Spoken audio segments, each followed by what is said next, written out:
Go for the beers. Go for the cheers. Go for the hit and the hits. Go for the scene. Go for the screens. Go for the gallery. Go for the win. Go to Ocean.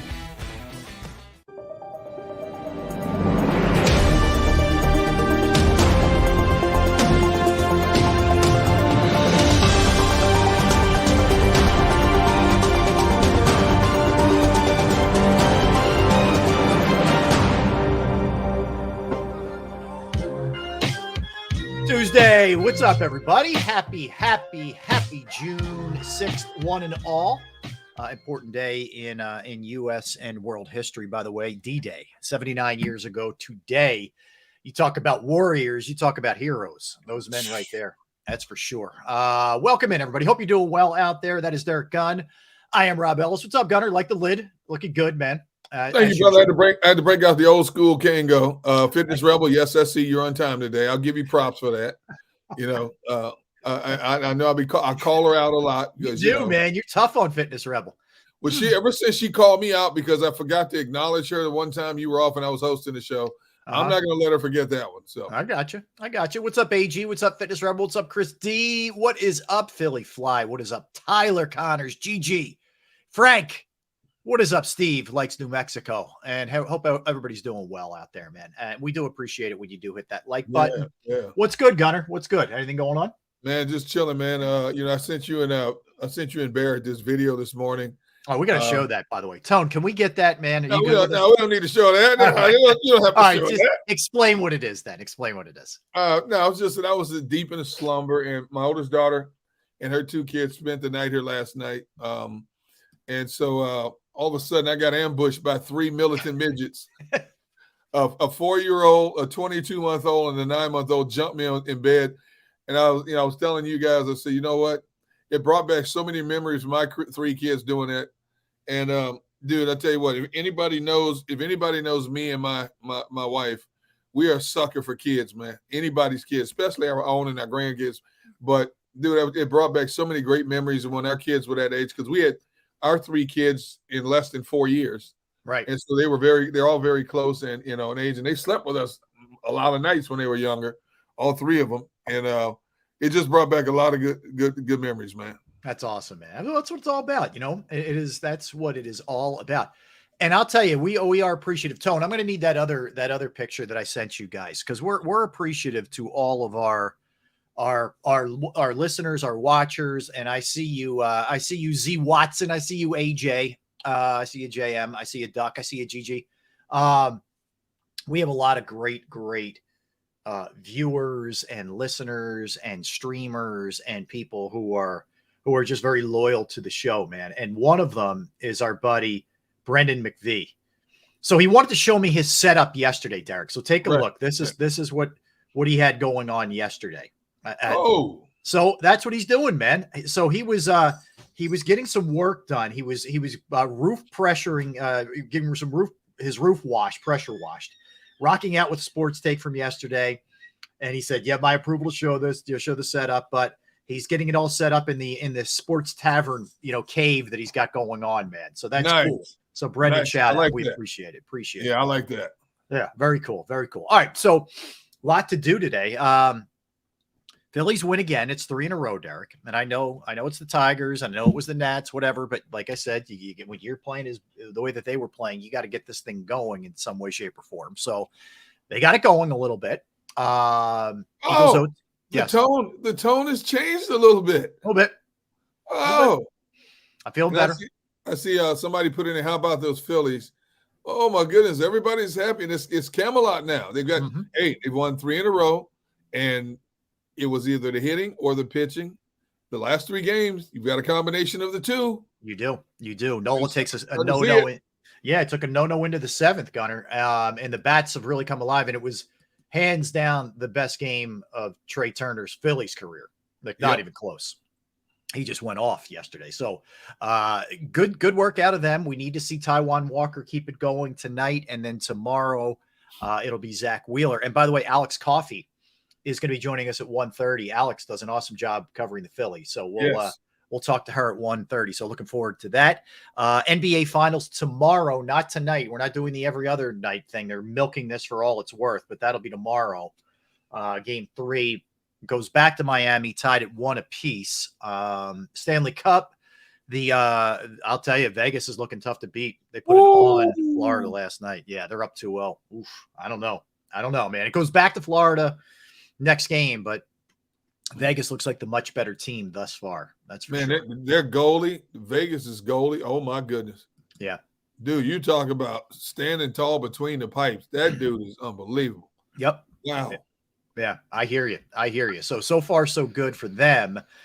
And then this happened, I would say, about an hour ago, maybe a little bit more, Derek. This news came down. So the PGA and Live Golf are merging, and I get not everybody's, a giant golf fan, but this is big news on a lot of fronts. So it's the PGA Tour, the DP Tour, which is the DP World Tour, and Live Golf are combining. These two have been locked in like legal wars, bad blood, social media chirping back and forth towards one another. And all of a sudden, the PGA folks who were like, we're not getting involved in that dirty money, that blood money, that green kind of changed things a little bit, I think, really quickly here for them. Not only that, but when the PGA realized they were losing prominent players to this Live organization, when you've been the bully on the block for so long, you think that you can just step on anybody.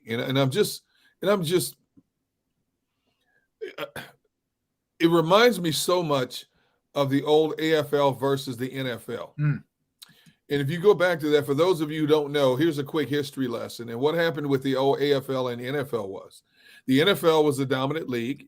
And all of a sudden, this upstart league in the early 60s came up along called the AFL. Well, the NFL kind of snickered at it and thought the AFL basically would only be able to hire to sign second-tier college players and washed-up NFL players. But lo and behold, as the AFL continued to stick around, it became quite obvious the AFL had more money, had deeper pockets than the NFL. And then all of a sudden, in 1965, the AFL gets a TV contract with NBC. And that same year, the New York Jets lure this so-so quarterback named Joe Namath out of Alabama and paid him the largest contract in pro football history. Right. And then all of a sudden, we find out there will be a merger in 1966 with the AFL and the NFL. And if you study this history, that first Super Bowl was in January of 1967. Right. And people who don't know that history, you have to understand how much pressure was put upon Green Bay. Green Bay was the dominant team of the 60s. Yep. There was so much pressure on them from their NFL brethren. You cannot lose this game to the AFL. You cannot. Can you imagine the embarrassment we will endure if you lose this game? We've been around since the 20s and the 30s. We can't let these new kids on the block just show us up. And lo and behold, Green Bay won the first 2 Super Bowls, beating Oakland and Kansas City. And it was the third Super Bowl when the AFL finally got his respect. Yep. When Joe Willie made that prediction, we will beat Baltimore. And Baltimore was a powerhouse then. And heavy favorites. Favorites. And they beat Baltimore 16-7. And that's when the AFL got its true respect. And that's when basically parity began across the board. Yep. Because it was officially announced in 66 that the AFL and the NFL would merger. They officially did not merger, meaning integrate all of their business operations and everything until 1977. So 1970. It took 4 years for them to actually integrate everything and become one league as we know it now, the NFL. Right. I know it's incredible. And we've seen it with the ABA and the NBA. We've seen it with other sports where they eventually merge. And the only, real distinction with this one is, the whole thing where they felt like the Saudis backed, Live and where that money came from. And there was a lot of, on the PGA's end, like Jay Monahan, who's the PGA commissioner or whatever, talking about we can't get in bed with these people and all this other stuff. And then all of a sudden we're good. It's going to be very interesting to hear the way that they spin this, the PGA, and some of the explanations that they give. Well, they're going to have to eat a little crow because they thought they could bully the LIV. And once more and more players started migrating toward LIV, then the NFL, then the PGA tried to sue. The LIV countersued. And I'm not surprised this actually took place. Now, how they're going to integrate their operations, that remains to be seen. But I will say this. It's going to be interesting because now there's even more big money tournaments for golfers to look forward to, especially if they're going to be, in some of the tournaments like over in Saudi Arabia and places like that. It's going to be a bigger lure now, money-wise, for a lot of players. So when you combine the two back together, you're going to have a lot of prominent names instead of splitting the prominent names. Now you got all the prominent names under one umbrella. I haven't seen yet exactly when it hits the ground running. I would assume next year, considering you're already in the midst of the PGA tournament schedule. Who knows? They may try to integrate one or two events this year. Who knows? But I find the PGA have been snickering all this time about who's this LIV? Think they can compete with us? Mm-hmm. We run the show. We are the mafia of golf on this planet, And then all of a sudden, one leaves, two leaves, three leaves. Wait a minute, we got a problem here. We got to stop this. Right. And they can't stop it. And big names too, really big names, going there. Both, guys who are older like Mickelson and, the Dustin Johnsons of the world. Oh man, that, you wondered how that was going to work. They were still allowed to play in majors and certain things and whatnot. But yeah, man, it's a brave new world, I guess, out there. But as I always say, follow the money trail, and that's what we're doing. I think the biggest hook for those who migrated to the LIV was they would make more guaranteed money. You could finish 18th or 20th and make more guaranteed money just by switching than you could playing a whole season of PGA events if you didn't finish in the top 15 or something. Mm. So I'm sure the PGA had to look at all the finances, and even those who they obviously some other people say, "Hey, time out here. You better start looking at this thing more seriously." And you know what? Bite your tongue, eat a little crow, and let's see if we can bring the two together, because if this keeps happening, the PGA is going to be second tier to the LIV. Yeah. Yeah. And look, here's the thing at the end of the day, and I don't profess to be a diehard golf aficionado or follower. I'm not. I will watch majors. I'll watch great stories. Like we talked about how cool it was that Tour Pro, got on a run a couple of weeks ago. I love those kind of things, but I'm not diehard every tournament. I'm not that guy. But I know this from a fan's perspective, it doesn't matter what the sport is. You want to see the best going against the best. Absolutely. That's what you want to see. And if that's what this is able to do, is to get everybody back together, that's good for people who just like to watch golf, period. Absolutely. Absolutely. So. And I'm sure there's a big curiosity to see some of these courses over there also, on a regular basis, to see how these pros, the PGA pros, can handle some of those courses over there as well. Yeah. I mean, so there's a lot for golfers to look forward to. They were making more money playing less tournaments, bottom line. What are you going to do as a business person? Right. I can make more doing less. 9 figures is what some of those guys signed on for. Just to go, just to make the move. Yep. Jeez. Yeah. Yeah. It's crazy. It's crazy. So, I mean, we're talking about insane money, man, and insane. But the whole thing was so. The PGA did the, hey, we won't get involved with these people and this and that. And I think they used some of their people as pawns, like Rory McIlroy and some other people who wouldn't go over to live. And my understanding from a lot of the stuff I'm seeing now from people who cover this sport, like they didn't let their people know. They just, they found out the same way we found out through media reports. So there got to be some really ticked off people right now, on the PGA tour. It'll be interesting. They are, but see, I would think those people that are ticked off are the old heads. You know what I mean? Yeah, yeah. The ones who controlled everything for so long. But I'm assuming there is a younger mindset attached to the PGA, because obviously you have to change with the times in terms of your marketing strategy, how you present your product to get some of the new up and coming young players hooked on your game, and obviously. Like you said, follow the money. The businessmen finally got to the old heads and say, "Hey, look, man, you can't keep doing this. You just can't. You're going to lose You're gonna lose a lot of these people. You keep doing this. You're gonna force us to be a second-tier operation when we have been the epitome of professional golf for decades. Think about that. Yeah. No, you're right. No, you're absolutely right. So I'm sure there's going to be more on this. That's for sure. It's going to continue to come out. I was looking at some of the game 2. I don't know if you saw this, Derek, NBA Finals ratings. Yeah. So the game 2, which was Sunday night on ABC, was the highest rated Denver Nuggets game ever on any network in the Denver market. It averaged 22.3 million rating locally. Jeez. So you went 22.3 in Denver, 15.2 in Miami, West Palm 11.5, Milwaukee 9.2, Memphis 8.7. So NBA still very big business, man. And that's the thing. If you ever look at a breakdown of ratings for sports, like any NFL game shreds, especially like a Sunday night, Monday night, Thursday night game generally will shred even the hottest of TV shows. And I know everything's different now with streaming. I'm just talking about like network shows. It'll destroy it. So that's why next time you're wondering, like, why is the network putting out this much money for these TV contracts? It's because it's big bucks. The advertising rates that they're able to charge for these games is astronomical, and it's worth it to them.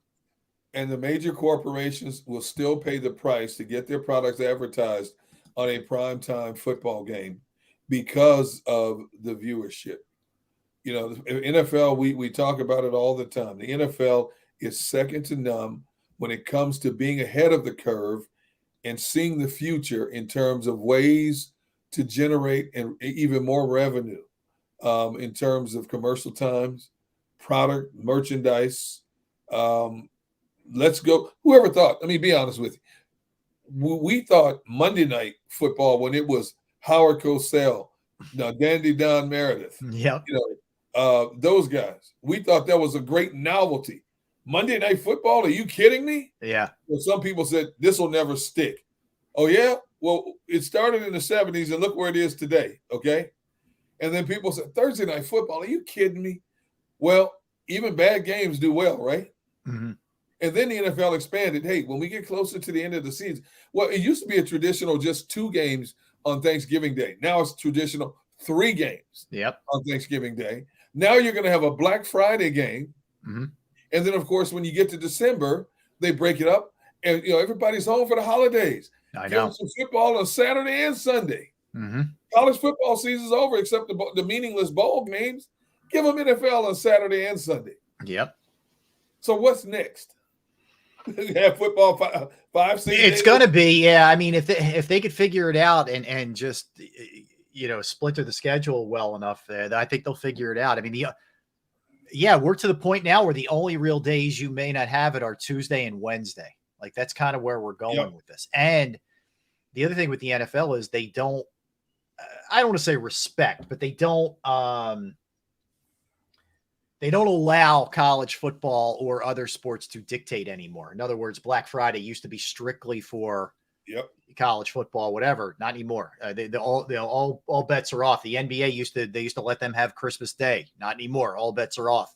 So it's on, man, as far as the NFL goes. Well, Thursday night used to be dominant college night for a big time game in college. Not anymore. Mm-hmm. Even a bad NFL game outdraws a good college game on a Thursday night. Yeah. No, so, you're exactly right. The NFL is flexing its muscle, and I don't blame them. It's business versus business. I don't blame them. Yeah. The only thing I don't like about it is it's really taxing the players' bodies. Okay. And so who knows what's going to happen next? But you notice how the NFL did this after the collective bargaining agreement? See? Yeah. So what's that next bargaining agreement going to look like? First of all, that new money kicks in. So players are going to get more money. You assume the benefits get better because they have never been in the history of the league close to what they are now. Players are still saying it's not perfect. Mm-hmm. If the commissioner's getting lifetime health care, why are the players not entitled to the same thing?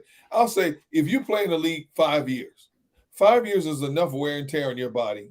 If you're fortunate, because there are a lot of players that only make it 3.5 years in the league. True. So if you're fortunate enough to play 5 years in this league, you should be entitled to medical benefits for the rest of your life. Now, I will stagger it tier-wise. If you play 5 years, we cover this percentage. 10 years, this percentage. 12, 13, 14, 15 years, you max out. If you get up to 12 years, you max out. You get full coverage on everything. Look, I'm with you. Part of that is, too, the present-day guys need to put more into that kitty for them. I think that's where the NFLPA needs to do a better job, too. Yes. Taking care of their own. But I agree with you. I mean, it's not like any other job. You literally destroy your body. Like, you need better care taking care of you afterwards. I agree with you. Yeah, I think that's fair. I think it's absolutely fair. But going to be interesting, man. It's going to be interesting to see how all this shakes out with the lib. So here's what we have today. I mentioned Alex Coffey. She'll be at 1:30.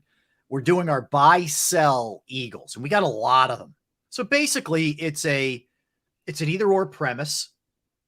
You pick a side, we'll throw something at you. Example, James Bradbury over under 3 interceptions this year.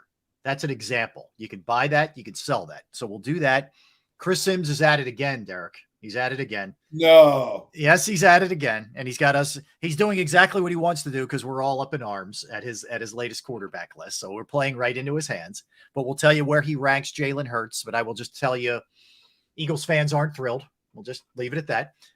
So we will get into that. In addition, got a lot of good NFL stuff, including coaching hot seats in the NFL, which is crazy to say before the season starts. But there are some guys who go in, with a lot of heat on them right now. We'll do that. We'll get into Kyrie reaching out to LeBron reportedly to try to entice him to go with the Mavericks, who saw that one coming. So we will do that as well. But look, a lot of ground to cover today, and we're not done with the PGA. We're not done with the NBA, with the Eagles OTAs, a lot of initials, or the Phillies beating the Tigers or any of that. Like I said, Alex Coffey at 1:30. And we'll see if the Phillies can keep this thing going tonight with Taijuan Walker on the mound and then Zach Wheeler tomorrow. So a lot of ground to cover. We'll do all of that when we come back. So you don't want to go anywhere. He's Derek. I'm Rob. On this Tuesday, we are Sports Take, JAKIB Sports YouTube Network. All right, let's hit Bravo Pizza right now. It's a perfect time, right? It's 12:30 in the East. You're feeling a little bit hungry. I know I am. A great place to go. We're thrilled that they're a part of the show, that they're a part of the channel. I've been going there since I was a kid. I would not endorse any place if I haven't tried it myself. And Bravo Pizza is the best. Family owned since 1985. Alex and his crew were just flat out awesome. 20 different styles of pizza daily. They have slices to go. Really any kind that you want, because they have the you name it, they will make it. That's right. Specialized pizza your way policy. But not up for pizza. Plenty of other stuff, fresh pasta, sandwiches, wraps, wings, salads, you name it. Bravo Pizza is also committed to the community, whether it's a school fundraiser, whether it's for a charity, something happening in the community. How about the Eagles Autism Foundation? Yes, they raise money for that as well. You can follow them on Instagram or Facebook at the Bravo Pizza of Havertown for any of their specials, promotions, the menu. You can check it all out, all the variety that they have. They're at 1305 Westchester Pike, Manoa Shopping Center in Havertown. That's 1305 Westchester Pike, Manoa Shopping Center, Havertown. Give them a call, 610-446-3810. 610-446-3810, Bravo Pizza of Havertown.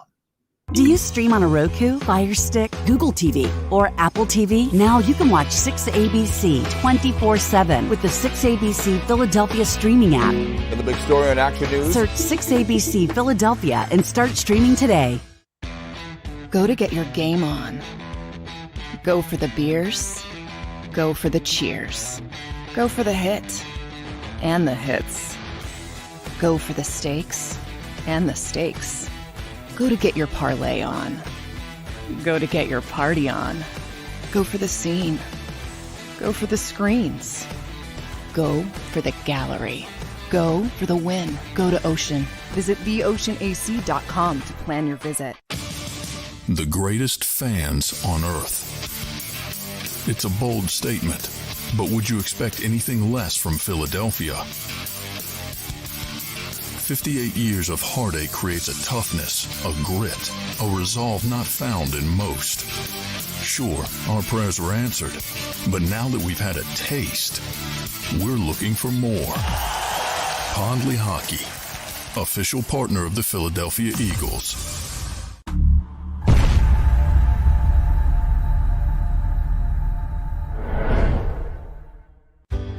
Go passionately. Go fearlessly. Go confidently. Go Birds! Go confidently towards your goals with First Trust, Philly's hometown bank for nearly 90 years, and the official bank of the Philadelphia Eagles. We're focused on getting you over the goal line. So go with conviction, go with trust, Go Birds! and go forward with us by your side. First Trust Bank, the official bank of Philadelphia dreams. Oh, and go Birds. All right, did you know I was the mommy slam dunk champion? Really?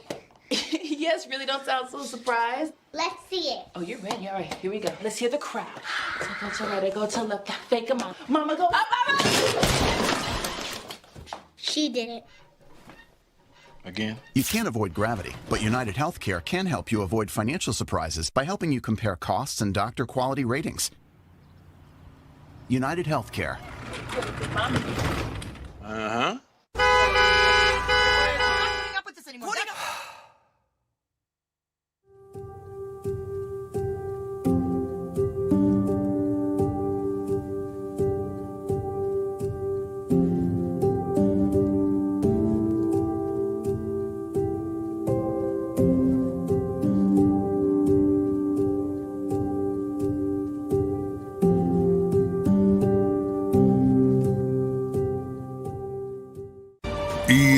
EAGLES, Eagles.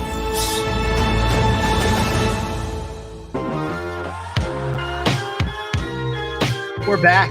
Thanks for hanging out with us. We are Sports Take, JAKIB Sports YouTube Network. He's Derek. I'm Rob on this Tuesday. All right, let's talk some birds, Derek. We like to do this every few months. We do our buy and sell.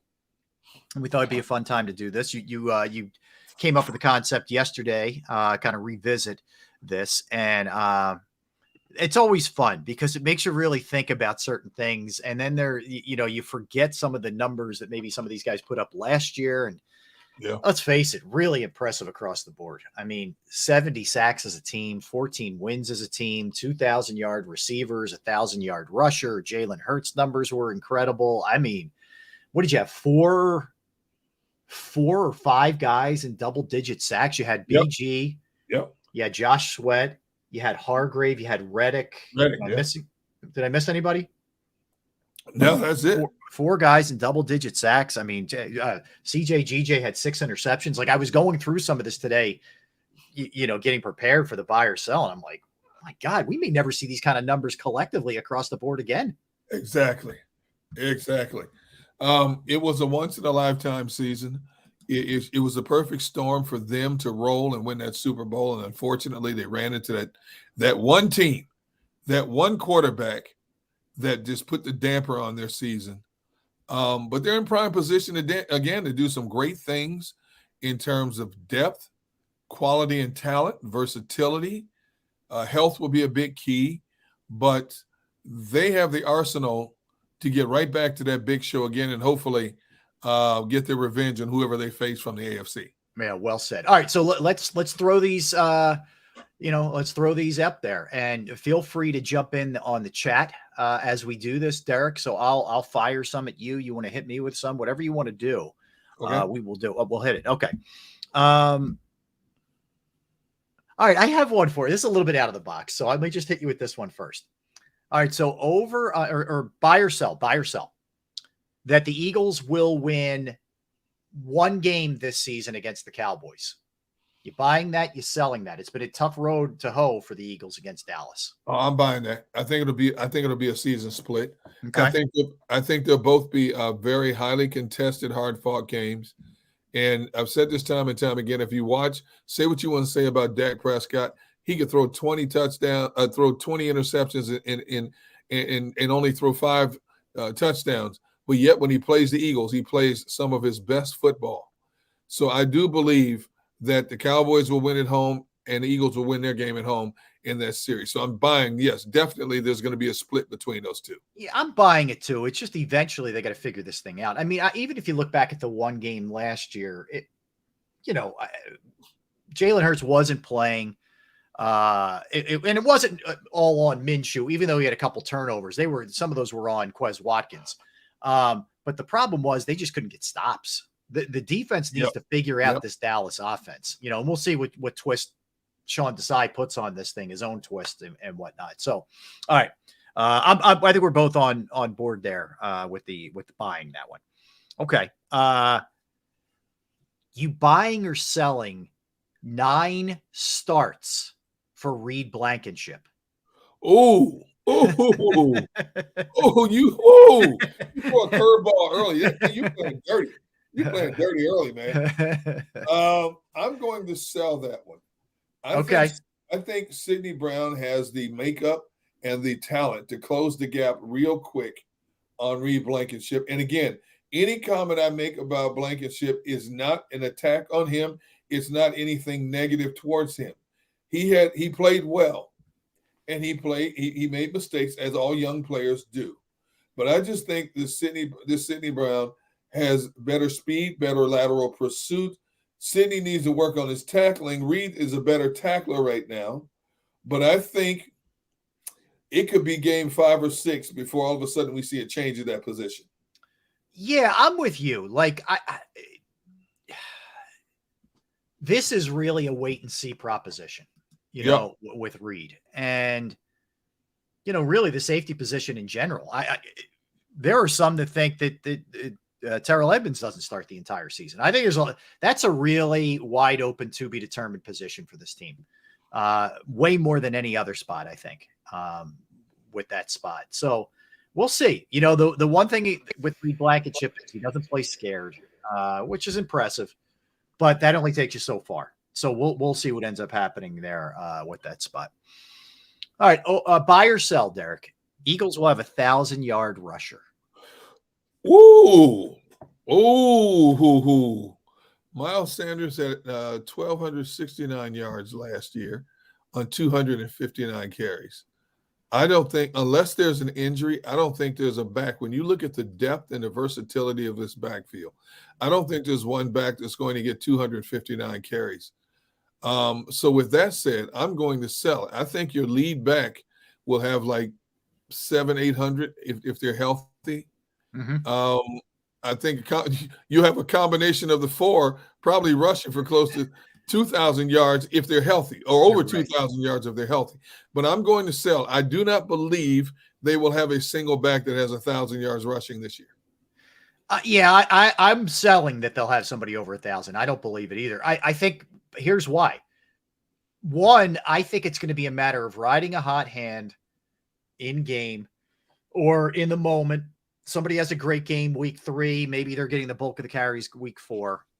The injury history is pretty rich, unfortunately, with both of those guys, meaning Swift and Rashad Penny.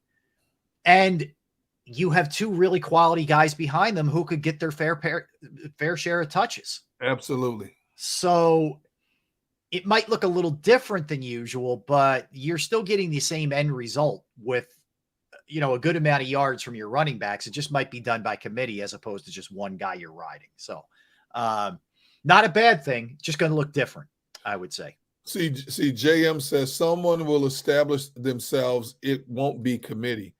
See, I have to disagree with that because you don't go out and bring in both DeAndre Swift and Rashad Penny just to have one sit on the bench and wait until somebody gets hurt. There's a reason you have 4 different type of backs. We keep forgetting about Boston Scott because Boston Scott gets so few touches. We've seen what Gainwell can do, and we understand how much they like him because he got more notoriety in the playoffs and down the stretch than Miles Sanders did. So you elevate and you bring in both Penny and DeAndre Swift, and I think every game, every situation is going to be a different look in the backfield in terms of, whoever has a hot hand may play a couple of series and then they're going to shift. And then they're going to shift again, and they're going to shift again. And depending on down and distance, they're going to shift again. So when you have that kind of depth at the backfield, you're not sitting one of them. You can't, because why would you bring them in to waste the money? Yeah, it's true. That's true. You could have addressed another position. Well, Barb makes a good point too. Hurts with the amount of carries that he gets, whether he's keeping on an RPO or some design stuff or whatever. That will cut in a little bit too. It didn't as much with Miles Sanders last year, but it may in this situation when there isn't the said feature back. You know what I mean? So it could. There's a lot of things you could factor in this thing. It's still going to be a loaded, I think, backfield. You have a lot of depth. Yep. You have a lot of skill there. I mean, there's a lot of skill there for sure. So that'd be an interesting one for sure. All right, I want to jump to the defensive side with you on this one. Oh, okay. They had 70 sacks last year. Yes. Which was an Eagle record. And what was it? Second all time? Second or third all time? Second, I believe. Okay. So I'm going to knock off a few. You buying or selling 64 sacks for the Eagles this year? It's 6 less. 64? Yeah, 6 less. It's still a very high number. In terms of looking at their opponents this year, I'm selling that they get 64. I think they will be right around 55-ish, which is still an outstanding season. And in a lot of cases, 55 still ends up leading the NFL in sack totals. Yeah.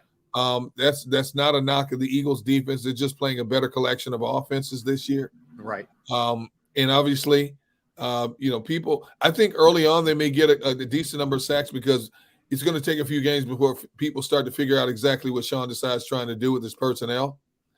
But I think when the dust settles and it all clears, I think about 55. So I'm going to sell 64. I don't think they hit 64. Yeah, I don't either. I feel like that's a little bit ambitious. I think they're probably high 50s, low 60s. Yeah. You lose Hargrave. That's 11. That's a lot taken out of that mix. I think you'll get a little combination from a few different guys. I still think Sweat's double digits. I still think that Hassan is double digits. How many are you going to get out of Fletcher? He gave you 7 last year. Yeah. I mean, it comes down to some of the older guys. Are you still getting Brandon Graham and Fletcher Cox high level production, which will get you there close to it? That's the hard part. I don't know. It's hard to factor in a long season for them too, where they played, until into February last year. See, Brandon Graham's 35 now. Had a career year in sacks. He couldn't get past that threshold of getting a double digit in sacks. He had 9.5 was his best year. Yeah, he finally got over. Yeah, he had 11 last year. Yep. A little older, a little wiser, role player. Got to integrate younger players to get them acclimated. You don't have Hargrave anymore, who had 11 as well. I think Reddick's going to be right around 15, 16 again. Sweat should be right around 9, 10 again. So yeah, I think they'll be in the mid 50s in terms of QB sacks, which is still a dominant performance by a defense. If all the other phases of the defense gel and click, it's still a dominant performance by a defense. It is, and even if you're getting around that number, you're still helping out your defensive backs in a big way if you're getting that kind of pressure. So that's. Mm-hmm. It's still fine. There's no issue with that whatsoever. Absolutely. All right.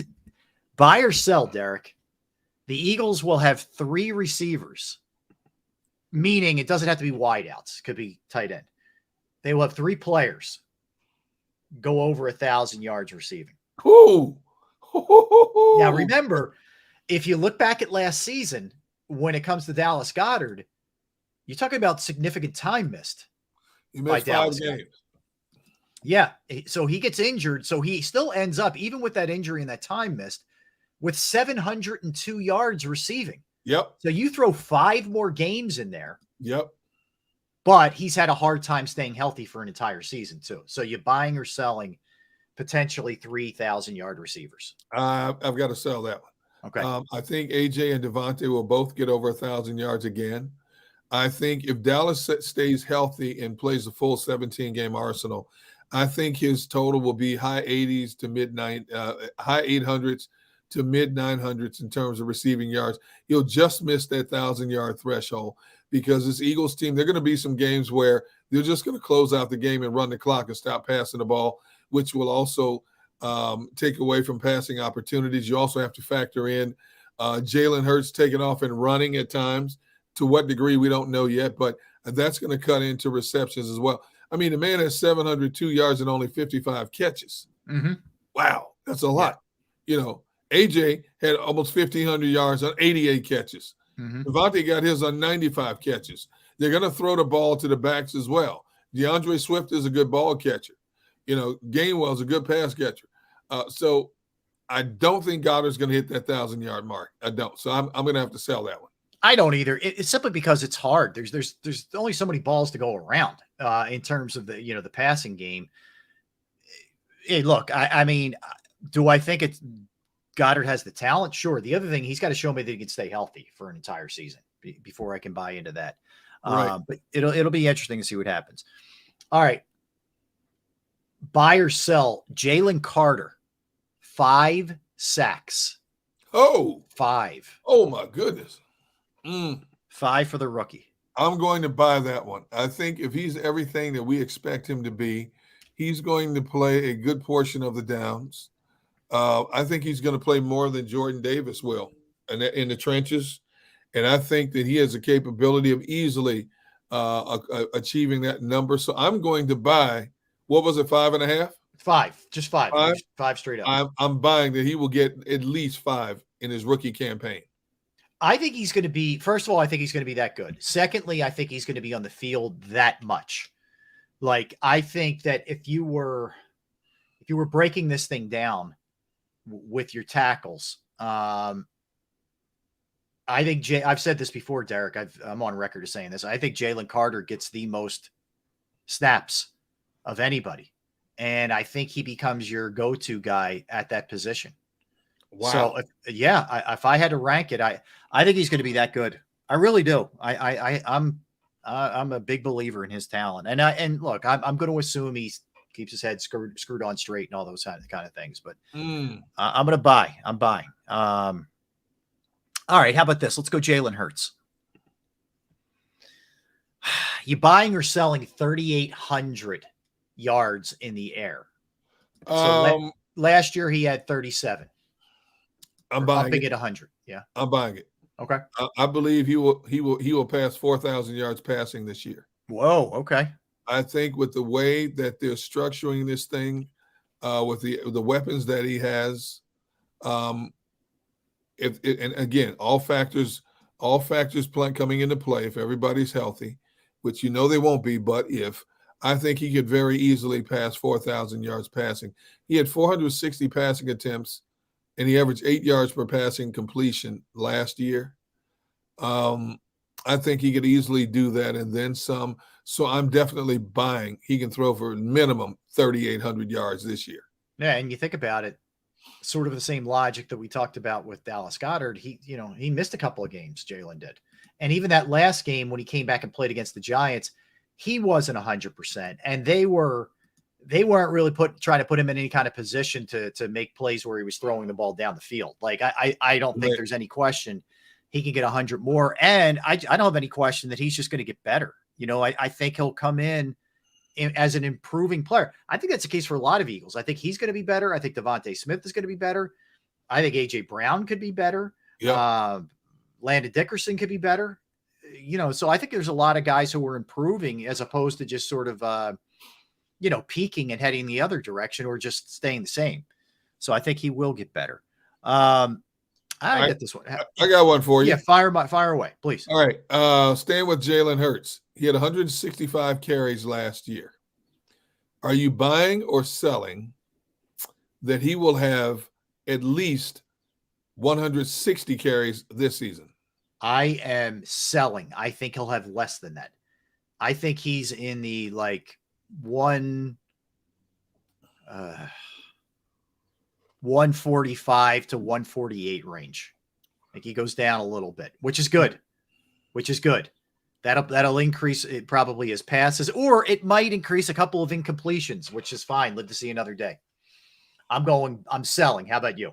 Yeah, I'm selling it. When you have the backfield that they have right now, there's no need for them to call that many running plays for your quarterback. A Boston Scott I honestly believe if Boston Scott carried the ball at least 17 times a game, Boston Scott would be a 1,000-yard rusher behind that offensive line. Mm-hmm. That's how deep the talent pool is. And I do believe they went out and got both Swift and Penny to help reduce the wear and tear and Jalen having to take off and run the football. So I'm thinking he might be around 125, 130 in terms of carries. They're still going to call running plays for him, but I think they'll minimize that now because they're so deep in the backfield. Why put your quarterback in that situation when you got a power back, you have speed backs, you got Boston Scott, who's a combination of the two, power and speed. Mm-hmm. There's no need for your quarterback to take that many unnecessary hits. And if I go back to last season, even though he missed 2 games and it didn't help them in terms of getting to a Super Bowl, do I want to put him in unnecessary harm's way again? Yeah. You know, injuries that happen to quarterbacks a lot of times are fluke injuries, whether it's a shoulder, a broken finger, hitting it on somebody's helmet, you know, twisting and turning on a sack the wrong way. You got a knee, you got an ankle that could flare up. So I think to alleviate the potential of him taking unnecessary hits with that kind of backfield they have right now, I'm going to sell that he's going to get close to 160 carries. Okay. All right. I buy. I like it. I like it. I like this one. Rashad Penny. Oh, 14 games played. Oh, jeez. Are you buying or selling? Now, this isn't starts. This is just he's getting carries. He's got whatever. He's active. He's playing in at least 14 games of 17. Yeah, I know. This is a tough one. You're killing me. With this guy's history, this is tough. The only time he's played 14 games in his entire career is his rookie season of 2018. Yep. He played exactly 14 games. Mm-hmm. Every other season, he's played 10, 3, 10, and 5. Mm-hmm. I'm so based on just his history, I'm selling that he makes it to 14 games. I'm selling. Yeah, I don't know how you sit here and buy that. I hope we're wrong. I hope we're looking back like, man, it's amazing. This guy, first time career, so healthy. Blah blah blah blah blah. I think it's why you hedge your bets a little bit and you get Swift too, because you really don't fully trust Penny, and frankly, you don't trust Swift. You know, it's vice versa. And it's also why you keep around very smartly Boston Scott and Kenny Gainwell, but I can't buy it, man. See, there's a reason why you got him for next to nothing, even though the guy averages his yards per carry average for his career is awesome. It's 5.7. Yeah, he can't stay healthy. See, Tone, our producer says he's selling. He'll play 13, not 14. Yeah, I mean, yes, he very well could. But you know, I think Adam makes an interesting point. Would love to see him get about 10 carries per game to stay healthy. That could do it if it's not a crazy heavy workload. But problem is, you just never know on any individual play. Could be a second carry, could be his 15th carry. It's something fluky could happen, and the guy ends up getting hurt. All right, I will hit you with this one. NFC East gets 3 teams again in the postseason. Buy it, sell it.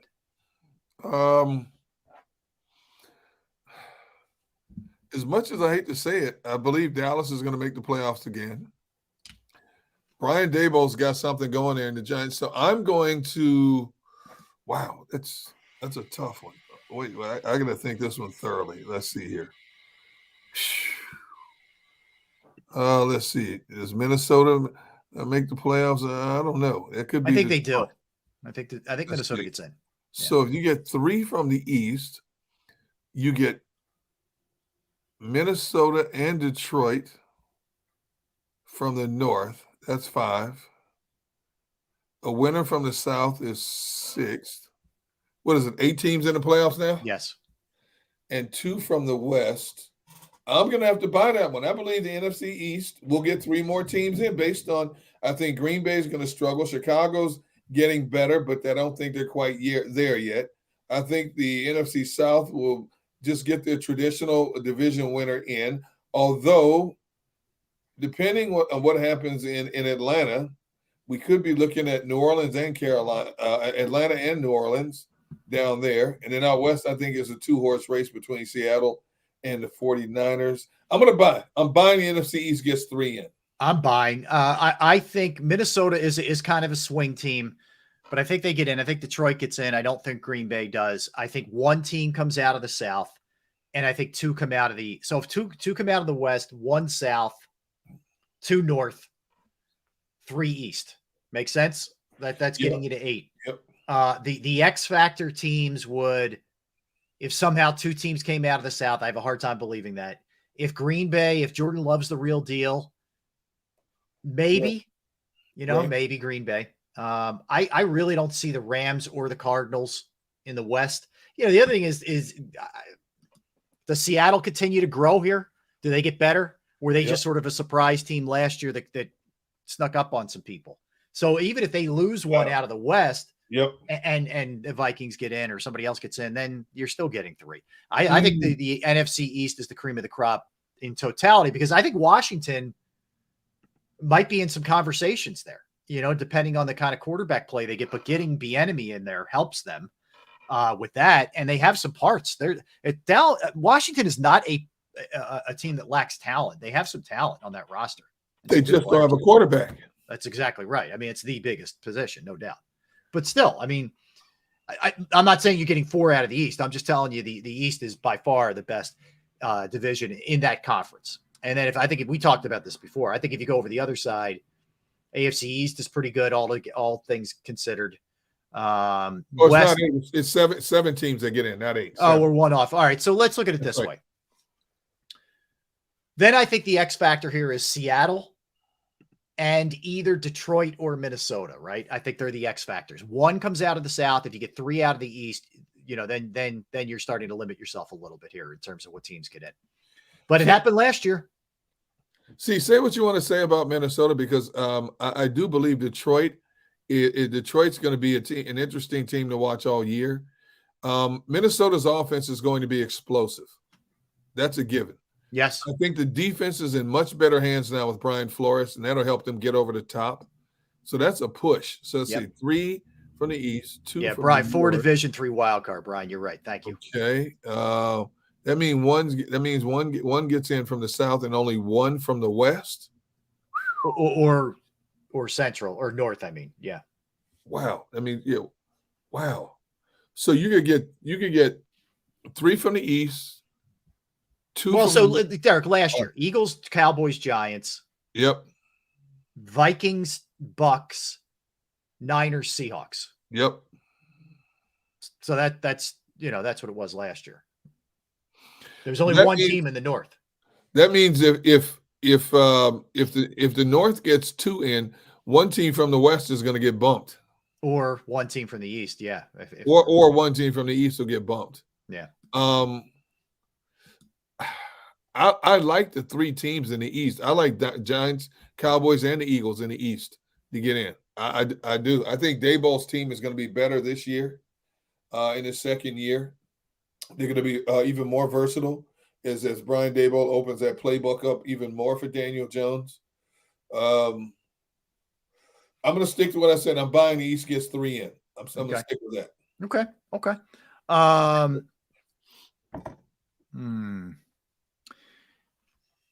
All right, buy or sell. Jordan Davis gets at least 51% of the snaps on the defensive side. I'm selling that. I'm selling it. Okay. Yeah, because I think Jalen Carter will eat up too much playing time for him to get 51%. I think Jordan Davis, who played roughly 21, 22% last year, will elevate that to maybe in the 30s. But I don't think he gets anywhere close to 51%. The only way he gets to 51% is if there's a multitude of injuries along that defensive front. So no, I think he is a vital part of that defensive scheme, but I don't think he's an every down D lineman. I think he's a down in situation type guy. So I'm going to say he'll increase his playing time significantly, but not even close to 51%. Real? What do you think? Like 30, 33, 34 maybe. Okay. Because you got to remember also, you got Milton Williams in there. You have Tuipulotu in there. Yep. Fletcher. You got Fletcher. Fletcher, you ain't paying him $10 million to sit on the bench. Jalen Carter. You know, you draft Jalen Carter as high as you did to sit him on the bench. So I don't think he gets anywhere close to 51%. That's the tough thing, I think, for Eagles fans. I don't. Let me put it this way: if Fletcher Cox is playing really well and Jalen Carter is crushing it, Milton Williams is doing a really nice job, then I don't think people get too upset. However, if they're getting run on up the middle or they're having some problems in that middle part of the line, right, and Davis isn't playing a ton, then you're going to start to hear the angry people chirping. Yep. Yeah. Like, what is this guy? What did you get him for? Why did you trade up to take him in the draft last year? Could have gotten X, Y, or Z. That's where I think and I will say this, Jordan Davis is saying all the right things. He is. He's basically saying, look, I know what they want from me. I know what to expect. My conditioning's where it needs to be. I feel great going into this year. Okay. Look, we'll see. We'll see. I think there are people that are a little bit too down on him from last year. And I don't think that's fair either. I thought he had an okay year. He got set back when that high ankle hit him. I think that set him back. Yeah, I did too. For a guy that big. Our producer Tone seems to think that Jordan Davis will play what did he say? 45%? I think that's too high. Yeah. I think 45 for him is too high. Even if he gets his weight down and controls it, you moved up to take Jalen Carter. You want him on the field, not the bench. Yeah. You think that this young man has special attributes to not only hold his own when he hits the gap, but to push the pocket, to be to wreak havoc. You want him on the field to be a disruptive force. Here's a young man who could be a serious rookie of the year candidate for defense. If that happens, and you have the other depth in the rotation, Jordan Davis doesn't come close to 45%, let alone 51% of the snaps. Mm-hmm. So that's why I can't see that happening in any way, shape, or form. Yeah, no, I hear you. By the way, Adam, we will address the Chris Sims, rankings in a little bit, so we'll do that as well. All right, let's keep it rolling here. We'll continue with the buy sell, and we will get into the Chris Sims thing and where in fact he has Jalen Hurts and who's around him, who's in front of him at least. So we'll do all that. We'll keep the Eagles talk going. 1:30, Alex Coffey. We'll talk some Phillies with her. NFL segment at 2:00, but we keep it rolling with the Eagles when we come back. So don't go anywhere. He's Derek Gunn. I am Rob Ellis. We are Sports Take, JAKIB Sports YouTube Network on this Tuesday. All right, let's talk about Jim Murray and Principal Financial Group, because knowing who to trust with your finances can be a very critical thing. That's for sure. And I can tell you from personal experience, it was a challenge for a while to find that right person here. But whether it's retirement planning, 401k review, insurance review, you have a small business, you're trying to get the employee benefits off the ground, that's yet another resource that Jim can assist you with. I know I've entrusted my IRA, my 401k rollovers with Jim Murray, and I couldn't be any happier. So will you. Give him a call. Just pick his brain a little bit. 610-996-4751. 610-996-4751. You can also reach out via email. Murray, Murray, .jim@principal.com. That's Murray.jim@principal.com.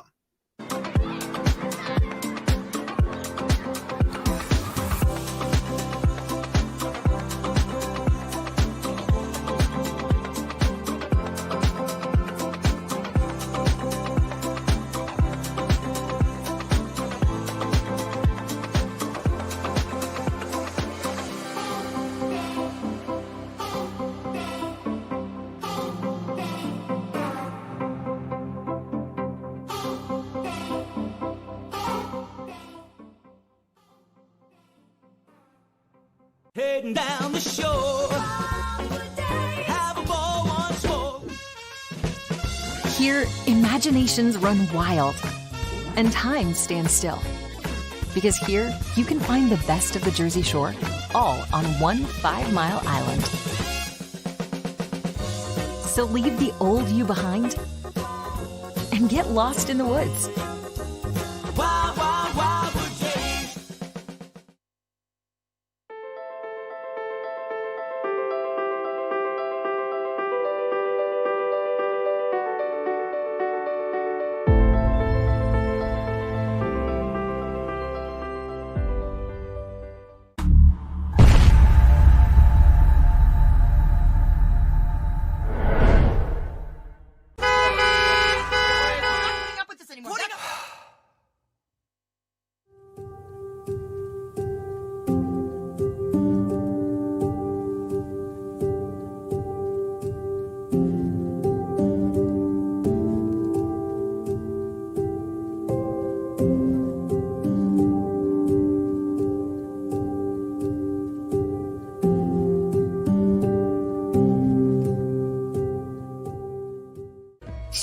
and save in southeastern PA and Delaware with Colony Pools this football season, and let the experts close your pool with a custom Merlin safety cover in green for the birds. And if you join our Winter Watch team, we'll give you another 20% off, and Colony Pools will handle it all. Keep your tiles on your pool, not in your pool.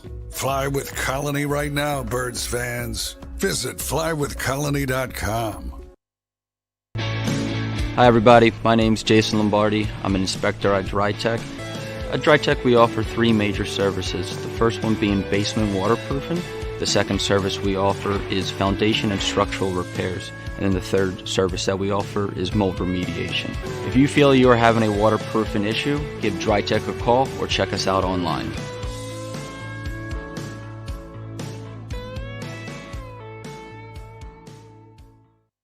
EAGLES, Eagles.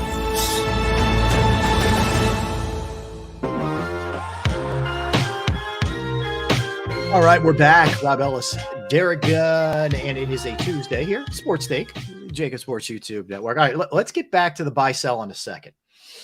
But we mentioned it a little bit earlier. Chris Sims of NBC Sports. You remember last year was very critical leading into the season of Jalen Hurts. Was not a believer, did not think he was an elite quarterback, not even close, didn't think he was a Pro Bowler, had him way, way, way down on his list of quarterbacks.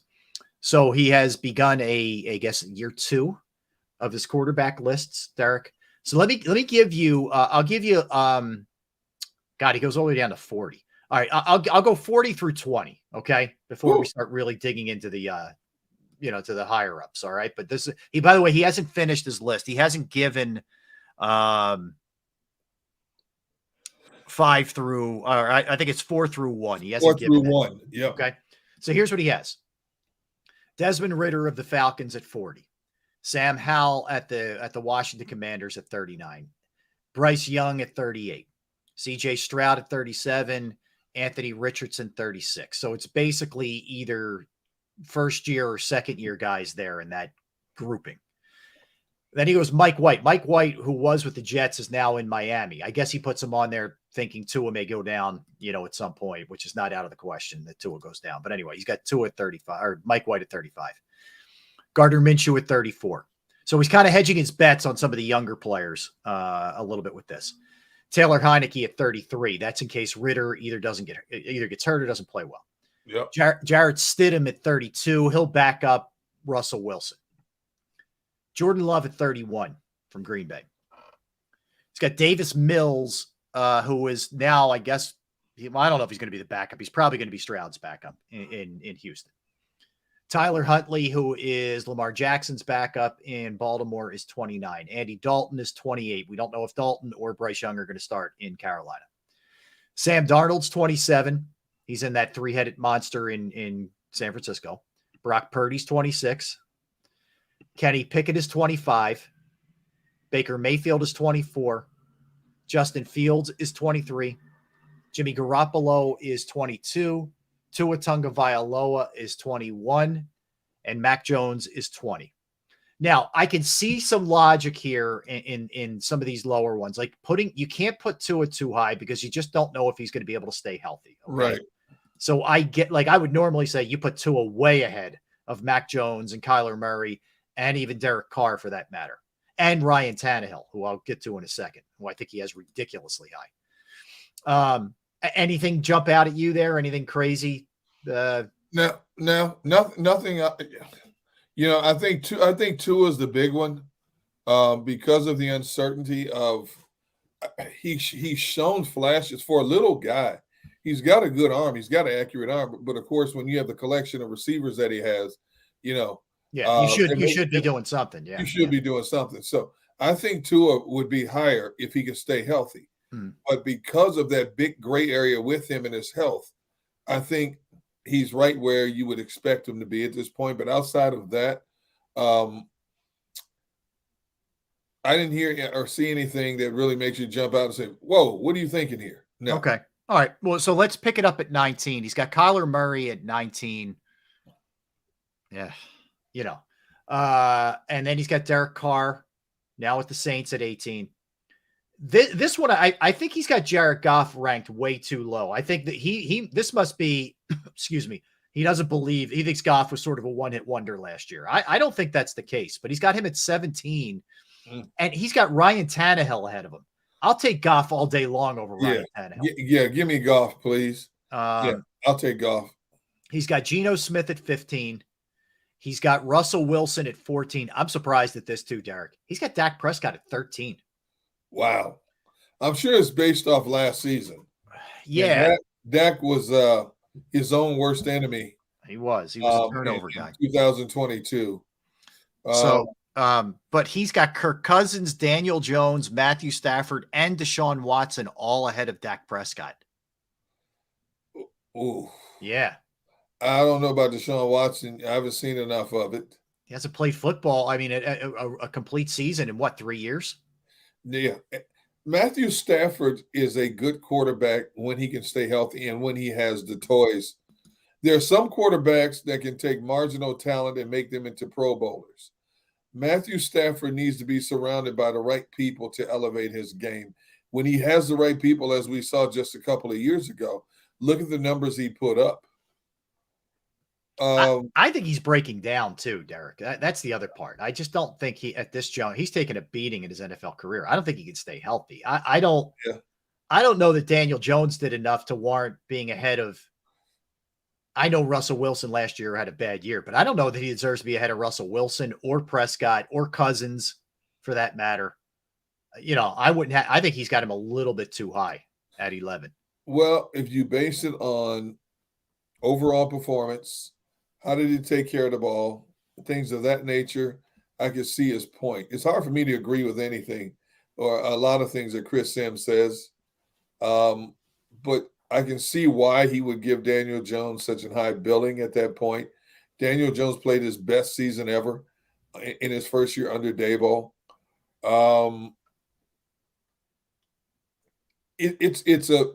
It's a buyer's choice in terms of where do you see Daniel Jones? I think that's what it comes down to.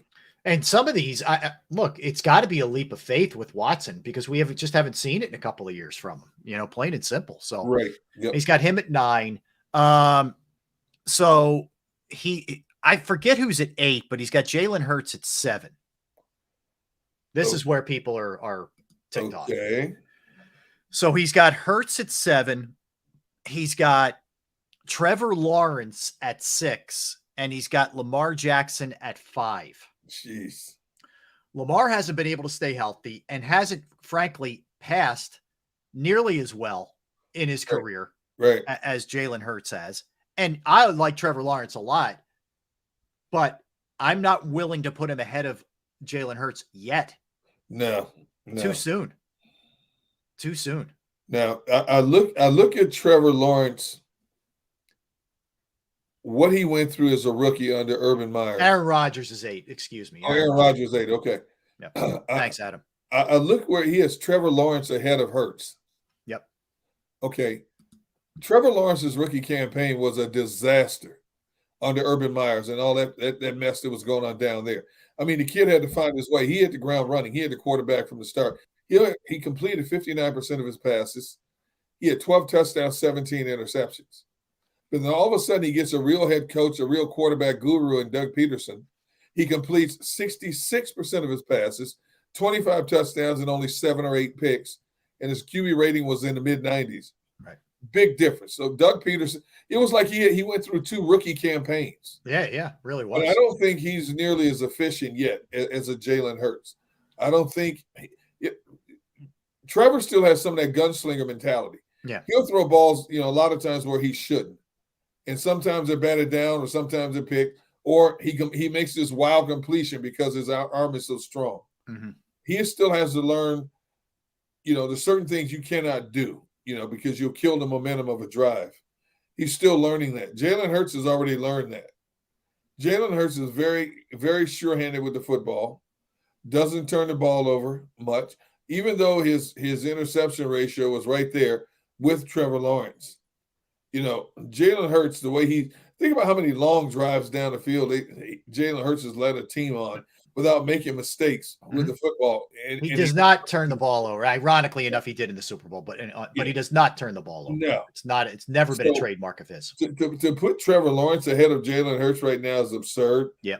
But then again, to each his own is his opinion as to why he put Trevor Lawrence up there. I wouldn't have done it ahead of Jalen, but he did it, which is why we're sitting here talking about it, because that's exactly what he wanted when he put this list together. Yeah. So when these lists are done, I'm not saying this is always the case, because I do think some of the list guys put out are just sincerely what they think. Like, it's just based on their analytics and everything else, the film study they do. I don't know Chris Sims well enough to give you any kind of opinion of what he does, but I will tell you that there are certain people that put lists out to piss people off, to get clicks, to get people reacting. And look, in fairness to him, we're reacting to it. So mission accomplished, Chris Sims, good for you. But I think there are people that believe he has a bias for whatever reason against Hurts. One of the things he said was, he tweeted, I'll read you the tweet. I saw it this morning. So let me pull it up from him. Basically he said, the gist of it was, look, I know everybody thinks I hate Jalen Hurts. I don't hate Jalen Hurts. I still think that there's some meat left on the bone in the passing game. In other words, he's missing some throws that he should make. Okay, that fine. But there is an admission there that I had him ranked way too low last year, but I still think he's doing a little bit of that this year, just to crank people up a little bit. So, all right. So his top four. Look, I don't have a giant beef with his top four. I have a little bit of an issue. Oh, wait, what about having Lamar ahead of Hurts? I have a big problem with that. Yeah. I do. He surpassed Lamar as far as I'm concerned. I agree. I think Lamar is too much of a gambler. Yeah. And I believe that's based on Baltimore telling him this is what we need you to be. Yep. And let's face it, he didn't always have the best of receivers to throw to, which is why he had to take off a lot of times. Yeah. I just think Jalen is a much more complete NFL quarterback than Lamar, even though Lamar has a few years on him. Yeah. And Lamar's won an MVP, but Lamar didn't win an MVP for just passing and throwing touchdown passes. Mm-hmm. He also won that for running over 1,000 yards. Exactly right. See, and if Hurts wins the MVP, and he very easily could have if he hadn't gotten hurt, it wasn't based on the fact that he was running the football, even though he ran it 165 times. Mm-hmm. It was his ability to protect the football. Yeah. It protect the football and keep the offense moving and put the ball in the end zone. And it doesn't make a difference whether he put the ball in the end zone by way of air or ground running the football. He got the job done more times than not. 35 last year, 35 times for Jalen.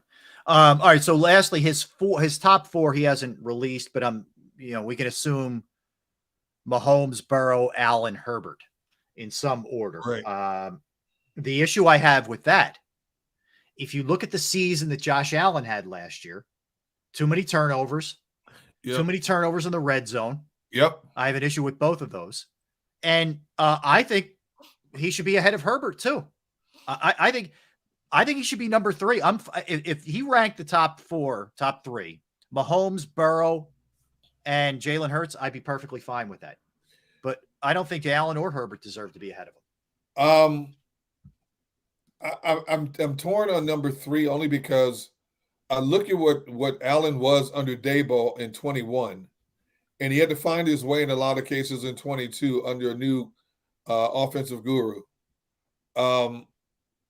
So if we want to play tug of war with Hurts or Allen at number 3, I can go back and forth on a number of cases because I think Allen is much better than what he showed last year. I think once he lost his security blanket in Daboll, he struggled more so than you thought he would have.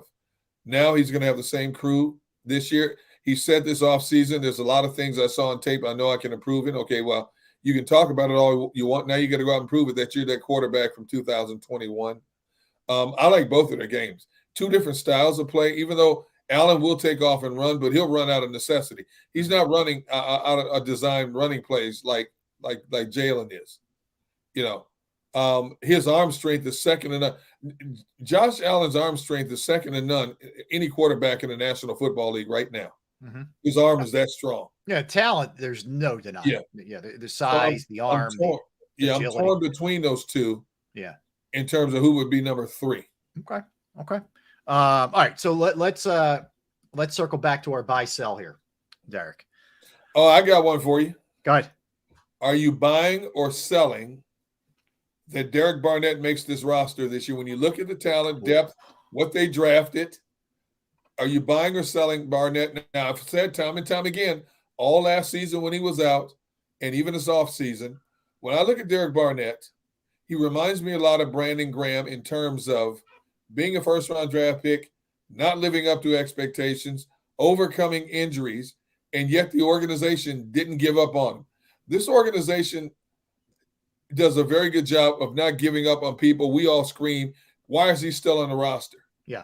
So with all that said, are you buying or selling that Barnett makes this roster? Oh, man, that's a hard one. I'm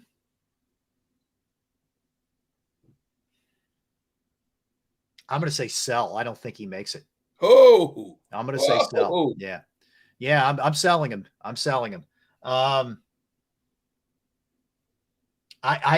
Here's the issue that he has. Well, they see him in practice, but it's not like he has the ability in a preseason game to go crazy. I mean, I think he'll play, but I don't know how much he's going to play in those kind of games to sort of reestablish himself, if you will. But either way, it's going to be a tough call. I think it's going to be close. I think it's down to the wire, but you only have so many spots. I don't think he makes it. Do not. Really? Yes. You giving up on Barnett? I am. Wow. Yes. I'm shocked, Mr. Ellis. You think are you selling or are you buying? What are you doing? Here's my problem with him. Now, we know he makes a lot of mistakes. Yep. He played 14 games in 2019, 13 games in 2020. Those 2 seasons, he had a combined 12 sacks. 6.5 one year, 5.5 the other. Whew.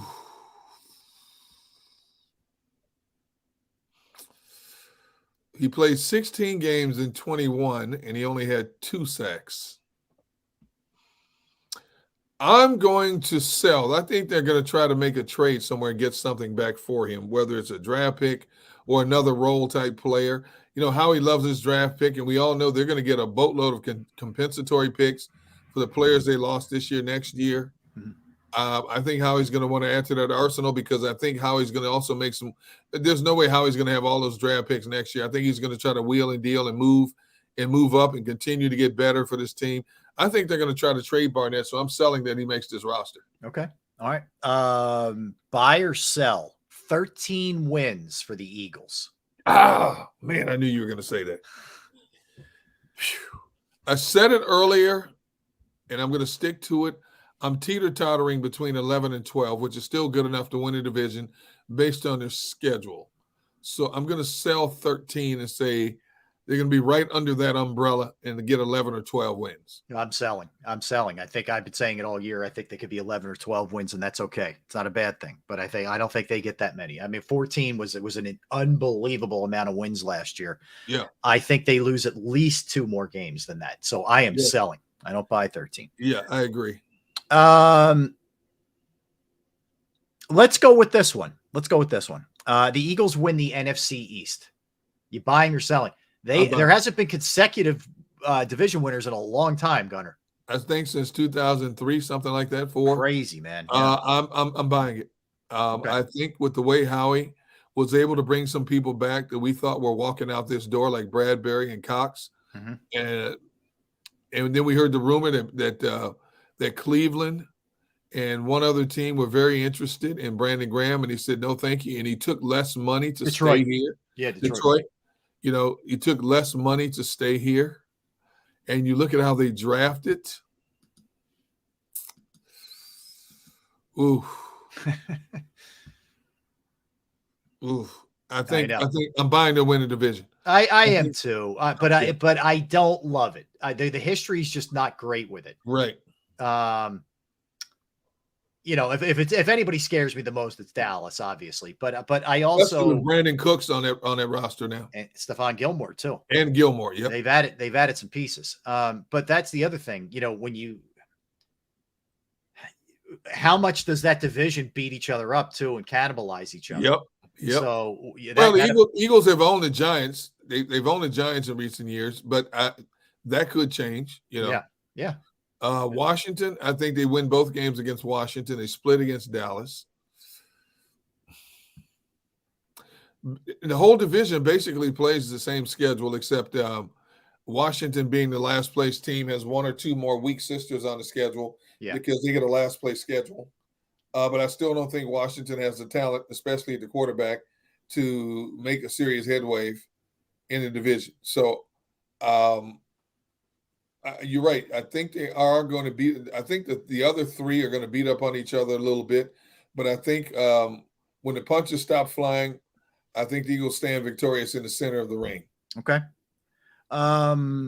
James Bradbury over under 3.5 interceptions. He had 3 last year. James Bradbury over under 3 interceptions. Man, you're killing me, Rob. Wow. Man, Bradbury over under 3 interceptions. Let's see. James Bradbury was their most consistent. It was their most consistent. He was all year, outside corner. Yeah. The most interceptions he's ever had in a year was 4 his last year with the Giants. Am I buying or selling? He gets over 3. Oh, you said over 3? 3.5. 3.5. Jeez. Can it be a push? Not at 3.5, unless there's a new stat that I'm not aware of. That's why I forced you to pick. Yeah. Okay. I'm going to buy it gets at least 4. Okay. I'm buying too. Look, I think that he's content. He knows this. Well, I know it's a new coordinator, but he has a pretty good idea of the principles of the system. I think he wants to back up the contract that he got. So I'm buying it. I'm buying. All right, let me give you another Hurts. Over under 13 rushing touchdowns, which he had last year. Ooh, over under. Jeez. I'm going to say under. Okay. Just because of all the backs that he has this year. You're selling. Yep. Okay. Yeah. Okay. I'm selling that one. Okay. I'm selling it too. I just think there's a little less carry, but this is hard because like, what else are you going to do on the goal line? Why would you risk handing it off if he can just keep it and you still have the tush push? It's a tough one. I agree 100%. Yeah, like I think he's going to be really close. Like I think that one is right around that number, like 12 or 13, like right in that sweet spot, right for him. All right, let me give you one more here. Hassan Reddick, over under 14.5 sacks. He had 16. I thought you were going to say 16. Okay, I'll go over. I'm going to go over. Okay. I think he's going to be the feature again on that defense. You can't stop him one-on-one. It's a mistake to try to put a tight end on him, which some teams will have to do because of play formations. I think he's going to be hunting all season long. He's got that dog in him. Now, the thing is, he's got to learn the system, Desai's system, and Desai's got to get familiar with him in terms of how he wants to use him. I'm sure Desai studied the film thoroughly. Yep. And said, okay, this is how Hassan Reddick is going to line up for me. So they're going to turn him loose. It took Jonathan Gannon a few games to figure it out, but I think Desai is going to turn him loose right out of the gate. And I think I'm definitely buying more than 14. Okay. Definitely. Okay. All right. Here's what we'll do. There's a few that we didn't get to. I know you have a few more. We'll either roll them into the last segment of the show today, Derek, which I think that's what we'll do. That'll be more fun than rolling it into tomorrow. So let's roll these into the last segment, the ones that we didn't get to, because we have Alex Coffey coming up. We'll talk some Phillies with Alex. Then after that, we'll go to our NFL segment. Included in our NFL segment, we're going to do hot seats. What coaches, and some are obvious and some are not so obvious. And I think some people may disagree with a couple of them, but we'll do that when we come back at 2:00 as well. So don't go anywhere. We'll get some Phillies going here with Alex Coffey, who covers the team for the Philadelphia Inquirer. He's Derek Gunn. I am Rob Ellis. We are Sports Take, JAKIB Sports YouTube Network. It's time to tell you about the great folks at Pro Action Restoration. Look, nobody wants to be in the situation where your house gets flooded or you have a fire or you have mold that you need to get taken care of or there's smoke damage. You don't want to be in that spot. But if you are, Pro Action Restoration is the place that you reach out to.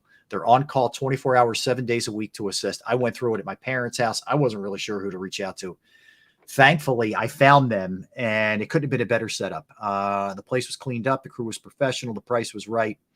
And from there on, man, I tell everybody about Pro Action Restoration. They are licensed, bonded, fully insured. They've been serving the tri-state area for more than 2 decades. They will work in conjunction with your insurance company also. So again, it could be water, it could be fire, it could be smoke damage, mold remediation. You name it, they can handle it. Give them a call, 610-623-3760, 610-623-3760, or online at proactionrestoration.com. That's proactionrestoration.com.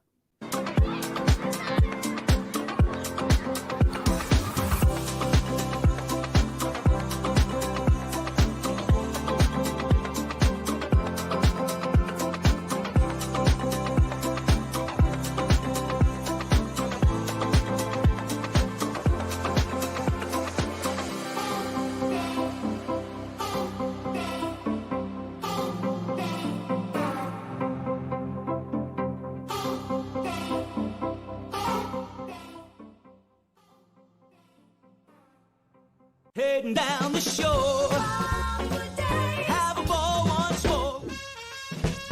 Here, imaginations run wild and time stands still. Because here, you can find the best of the Jersey Shore, all on one 5-mile island. So leave the old you behind and get lost in the woods. Wild, wild, wild wood days.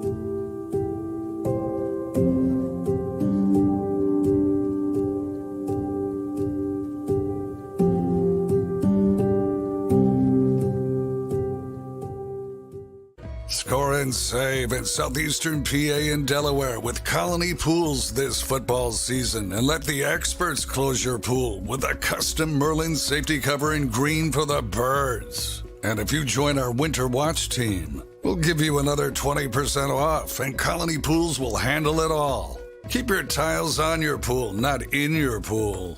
Fly with Colony right now, Birds fans. Visit flywithcolony.com. Hi everybody, my name's Jason Lombardi. I'm an inspector at DryTech. At DryTech we offer 3 major services, the first one being basement waterproofing. The second service we offer is foundation and structural repairs. And then the third service that we offer is mold remediation. If you feel you are having a waterproofing issue, give DryTech a call or check us out online.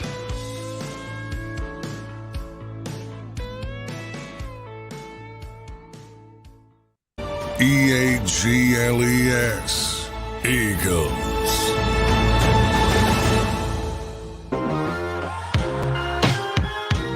We're back. Yes, that's Derek. I am Rob. We are Sports Take, JAKIB Sports YouTube Network. We'll be talking Phillies with Alex Coffey in a little bit as they roll into Game 2 tonight against the Tigers at Citizens Bank Park. And, obviously, anytime you get off to the start that the Phillies have gotten off to, it's kind of critical to stop the bleeding. After you stop the bleeding, then you start to build off of this a little bit. And it was good to see that. It's been good to see really since the Washington series, the bats get going, and they were rolling last night as well.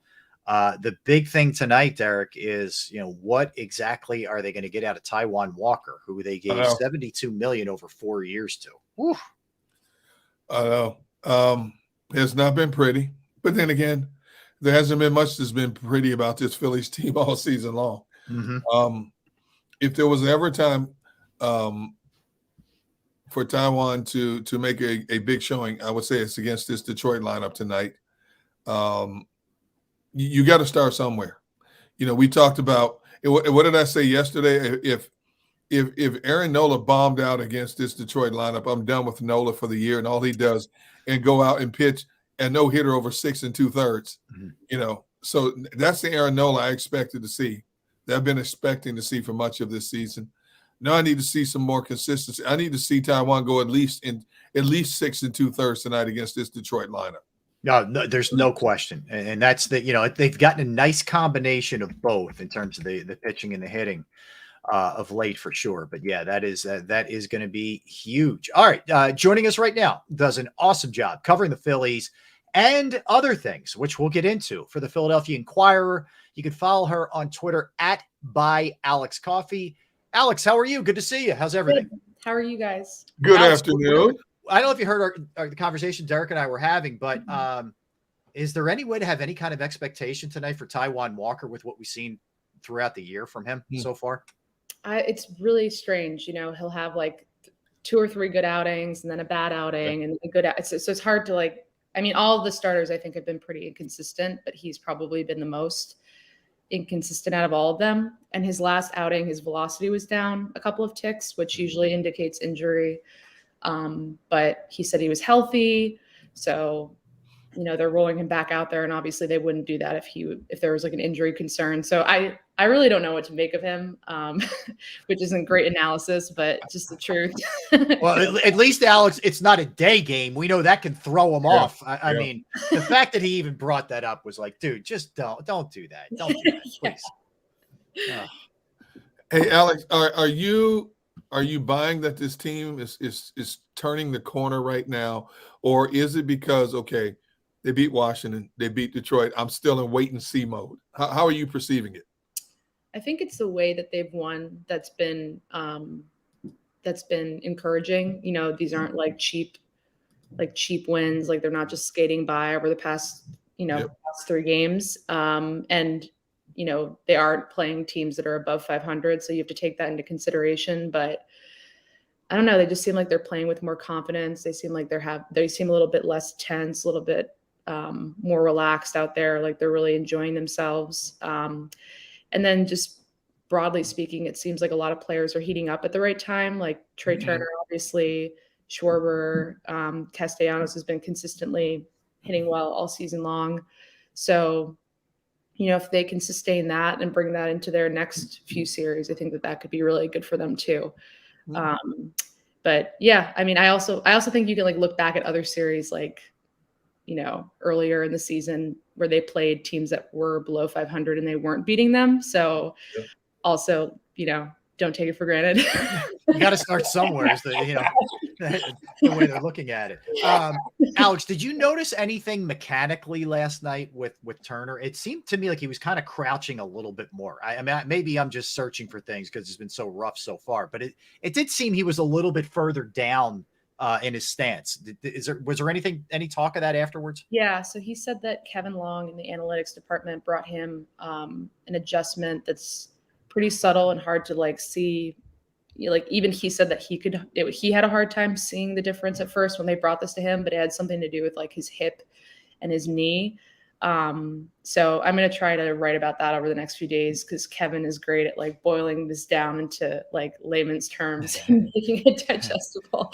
But yeah, it was a mechanical adjustment and it seems like it's had an immediate impact for him, which is obviously great news. Yeah. Biggest game as a Philly for sure. Hey, as you made your way through the clubhouse, you know, night in and night out, with the way this team has been on that proverbial roller coaster, could you feel the tension in the clubhouse? Not really. I will say, I think that this season they've done a better job of like celebrating their wins, like when they do have them and not taking them for granted than they did last season. I remember like under Girardi, I wrote a story, like, I think it was right before he was let go in May or something like that, where their family member, like a few of the players' family members were reaching out saying that they didn't look like they were having fun after their wins. And, which is like kind of a weird thing, you know, to like notice, but obviously if you like know someone really well, you can tell. So from that point on, they made like a concerted effort to like, you know, like blast music after wins and like really like do these like post-win toasts where they like toast the players of the game and stuff like that. So I wouldn't say it's tense. I think that that's the difference, is that they're like savoring the good moments and trying to like carry that momentum forward.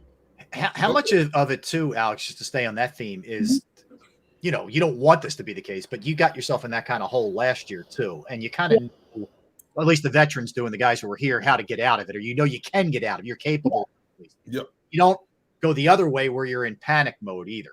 Yeah. Well, no one wants to be like, no one, you know, as even though they have the track record of doing this before, no one wants to be in this situation where they have to do it again. Right. But I think the difference this time is that, you know, Girardi was very tightly wound, and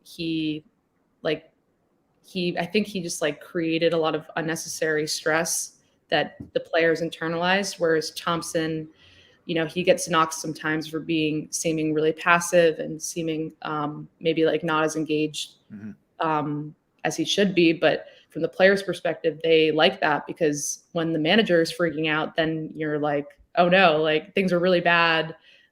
It's time to panic. So they like his steadiness in good times and bad. Right. And they say that when he does need to say something to them, that they all listen, because he kind of picks his spots.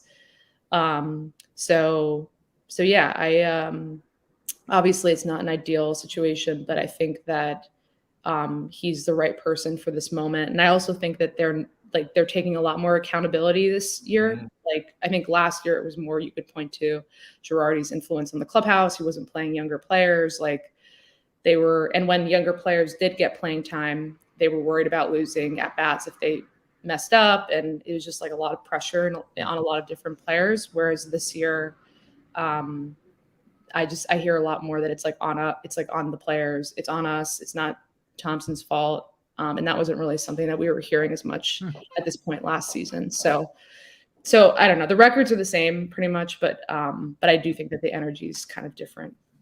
So what we've seen over the last several days, of course, is the pitching finally meshing with the hitting, which had been so inconsistent up to that point. But where are we on Alvarado right now? We keep hearing he's getting closer. Where does he stand right now?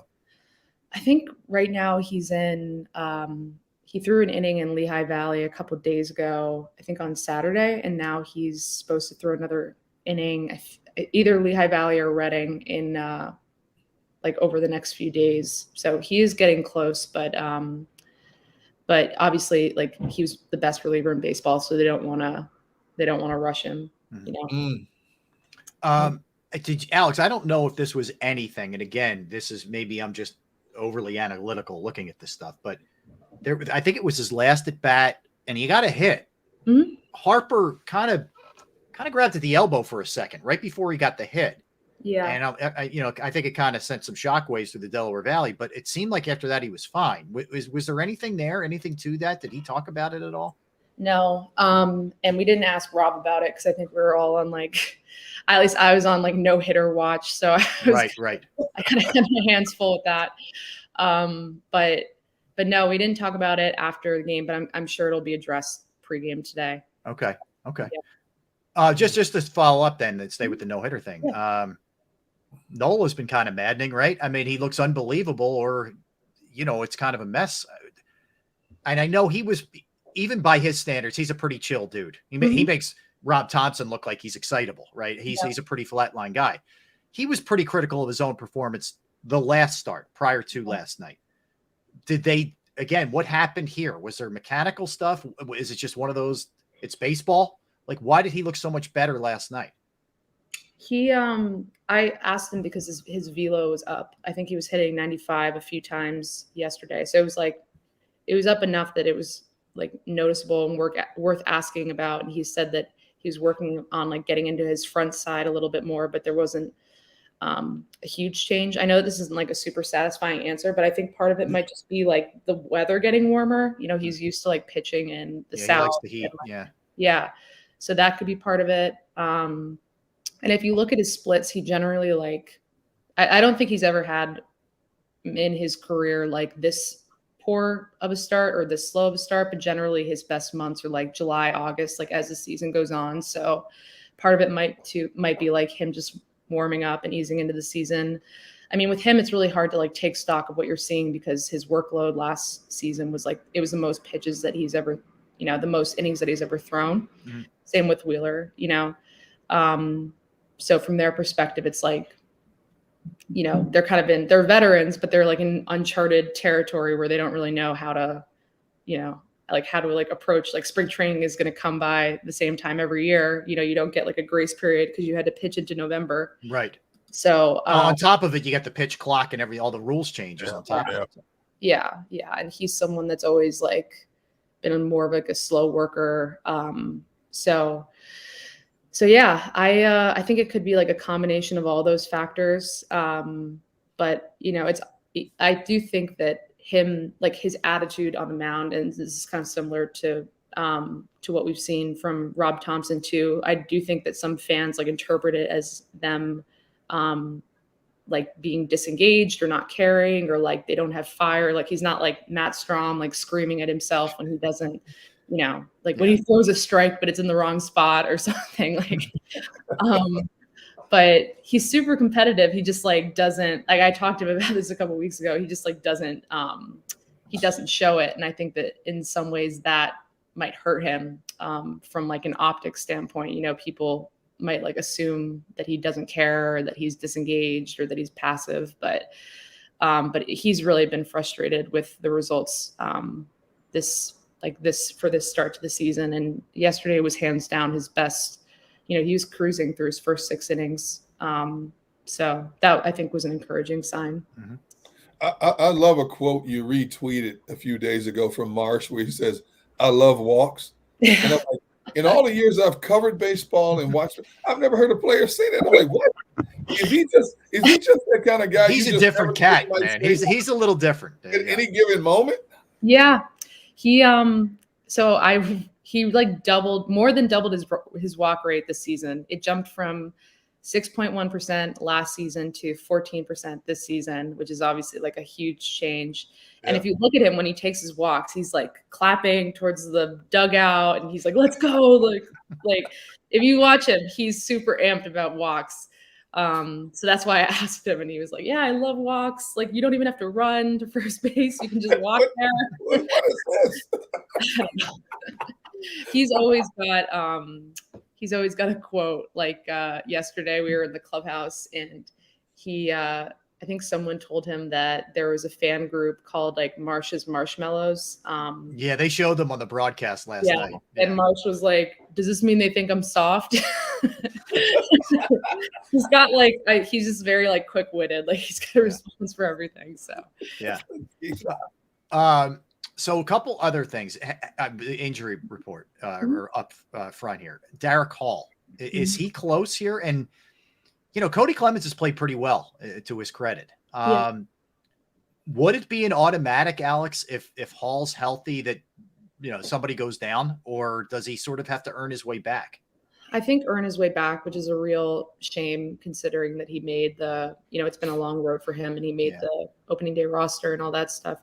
But he's in Lehigh Valley right now, and he's still like getting his at bats and getting his timing and stuff, and working his way back. But Rob did say yesterday that part of it is like performance based. Like he's going to have to.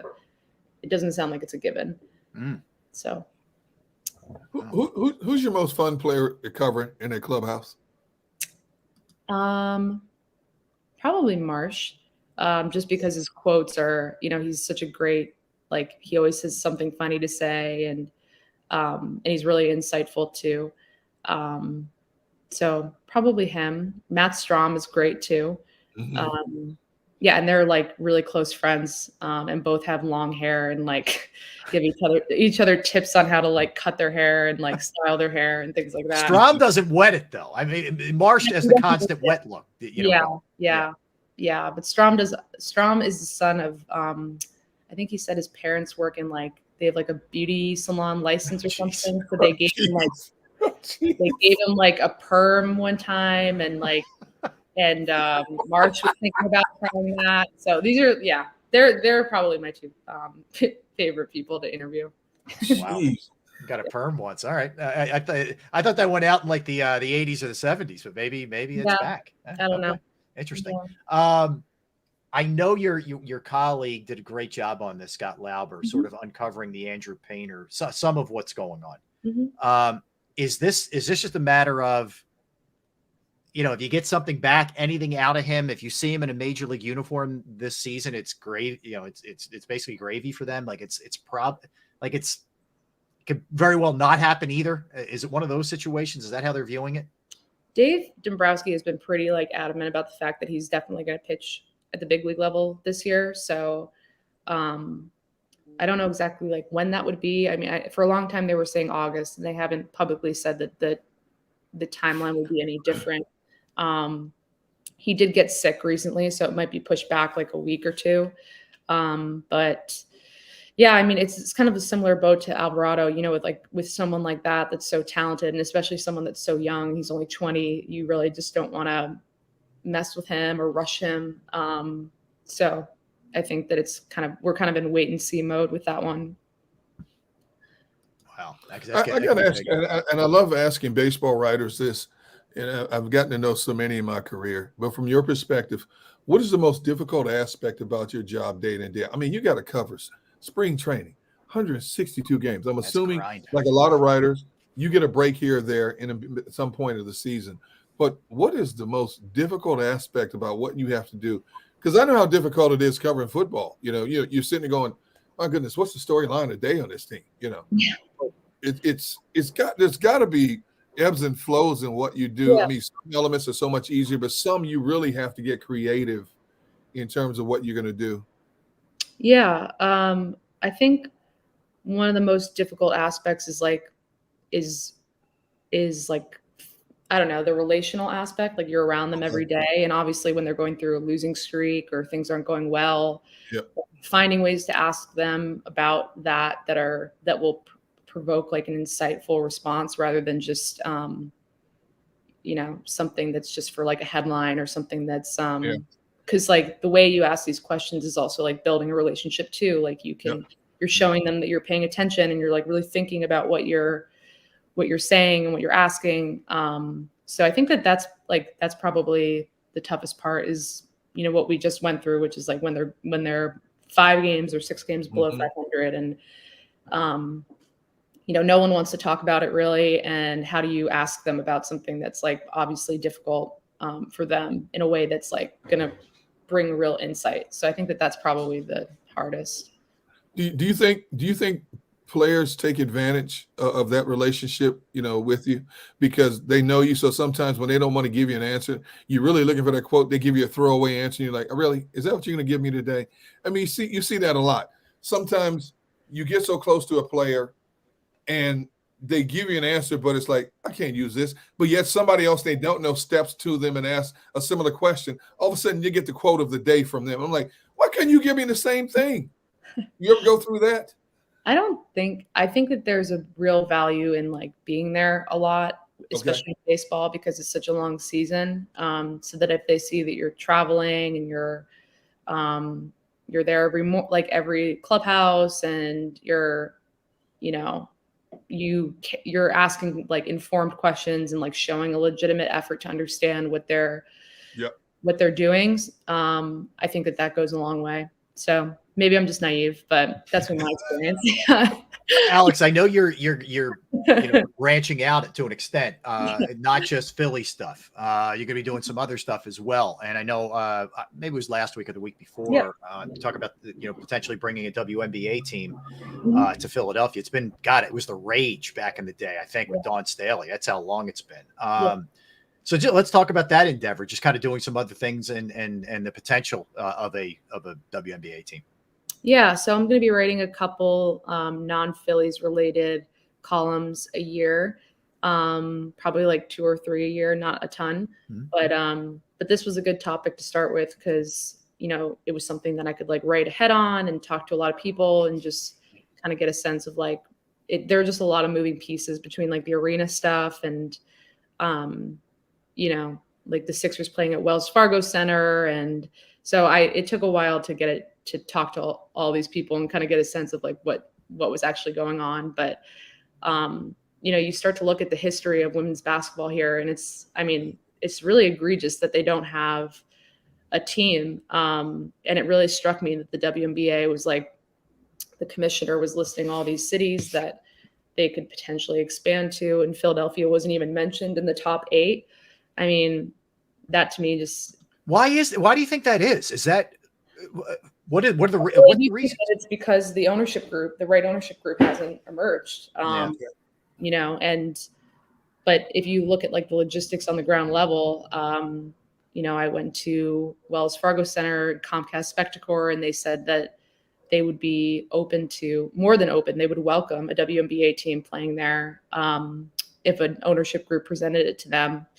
And that ownership group could even be the Sixers, Josh Harris. And they said that it wasn't necessarily contingent on like the Sixers staying in Wells Fargo Center long term. So to me, that means like if Josh Harris really wanted to do this now, he could, he not only has the capital, but there's a place for them to play that's convenient. They could move to the arena in 2031 or whatever, when the lease is up, and the WNBA team could play during the summer. And it's like 20 home games over the summer. So it's not so many that they would be taking up like concert dates or things like that.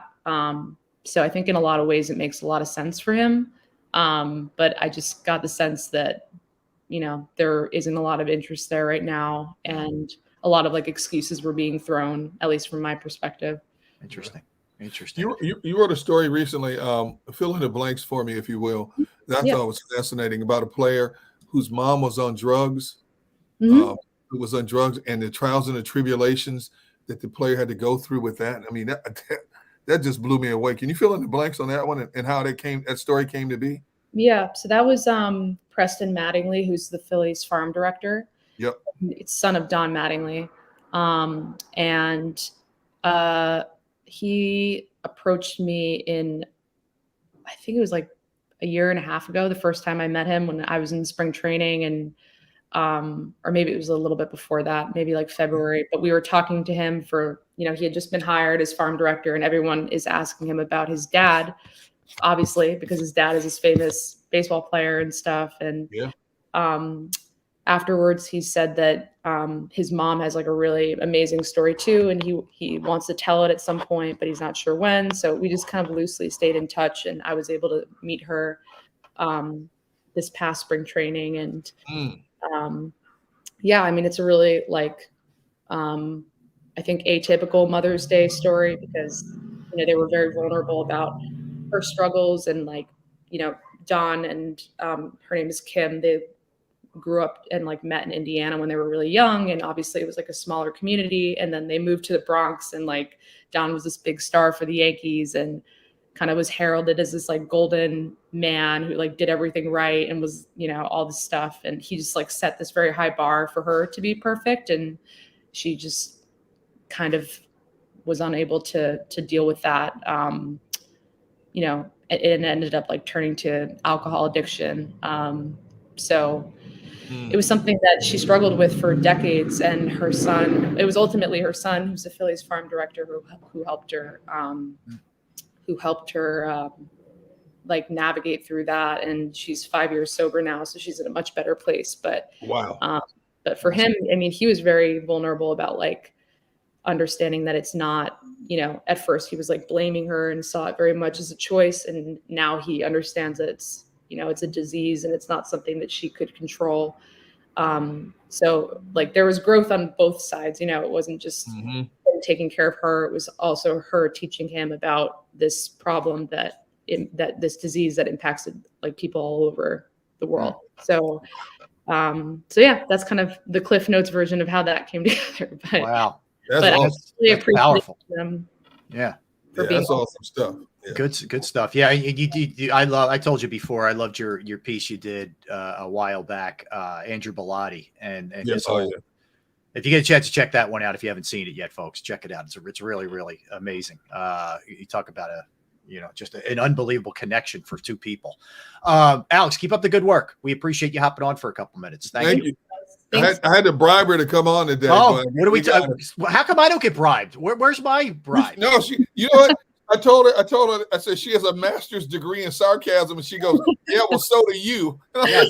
Oh, and speaking of you, she's right. First of all, she knows. True. We have to work some kind of Ellis connection into Drew Ellis, Alex. Oh yeah. I'm trying. I'm trying to initiate it. I need your help. You're very good at this kind of stuff, the daycare and the whole thing. So we got to let's think along those lines. Did you know who he was before he was? No clue who he was. No, I am not going to lie to you one bit. And I fancy myself paying attention to this stuff. I had no idea who Drew Ellis was. No idea. So yes. Okay. We'll see. Yeah. All right. Alex, thanks. Enjoy the rest of your day. We appreciate you hopping on. Thank you, Alex. All right, take care. That's Bye. Alex Coffey. Again, you can follow her on Twitter @by Alex Coffey. Does an awesome job for the Philadelphia Inquirer right there. All right. Let's get a quickie in here, Derek. And when we come back, we'll dig into some NFL chatter that we have coming up, included what coaches are on the hot seat. Another player, speaking of hot seat, might be on the hot seat for some gambling issues. This guy could be in big trouble. Jeez. We'll get into that. The Cowboys, Bills, a bunch of other stuff that we'll delve into. So don't go anywhere. And by the way, we'll swing that those buy sell back into that last segment. We'll do that in that last segment, the ones that we didn't get to yet. So don't go anywhere. He's Derek. I'm Rob. We are Sports Take, JAKIB Sports YouTube Network. All right, let's talk about Flynn Tree Services. Yes, Flynn Tree Services is an experienced, licensed, and insured Pennsylvania tree services company that will trim or remove any unwanted tree off of your property. They're just a quick phone call away. They're experts at trimming all types of trees, and they serve southeastern Pennsylvania, South Jersey, and northern Delaware.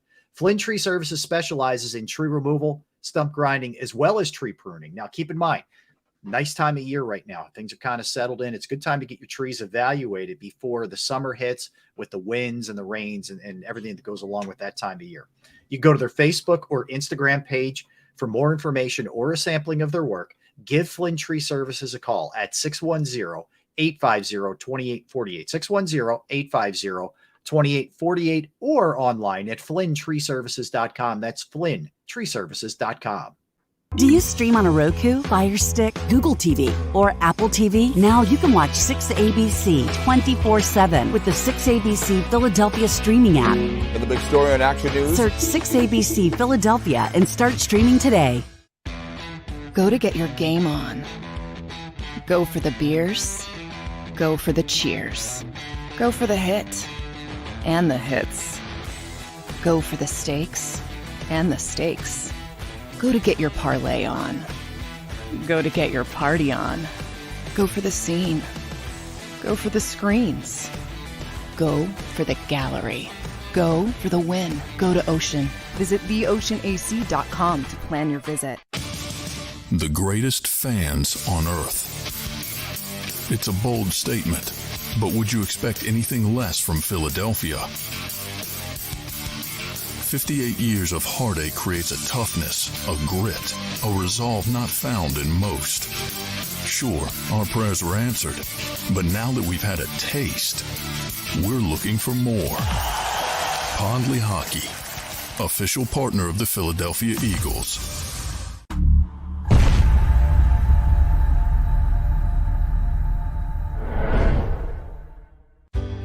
Go passionately. Go fearlessly. Go confidently. Go Birds! Go confidently towards your goals with First Trust, Philly's hometown bank for nearly 90 years, and the official bank of the Philadelphia Eagles. We're focused on getting you over the goal line. So go with conviction, go with trust, Go Birds! and go forward with us by your side. First Trust Bank, the official bank of Philadelphia dreams. Oh, and go Birds. All right, did you know I was the mommy slam dunk champion? Really? Yes, really don't sound so surprised. Let's see it. Oh, you're ready. All right, here we go. Let's hear the crowd. So go to right, I go to left, fake 'em out. Mama, go up, mama! She did it. Again? You can't avoid gravity, but United Healthcare can help you avoid financial surprises by helping you compare costs and doctor quality ratings. United Healthcare. Uh-huh.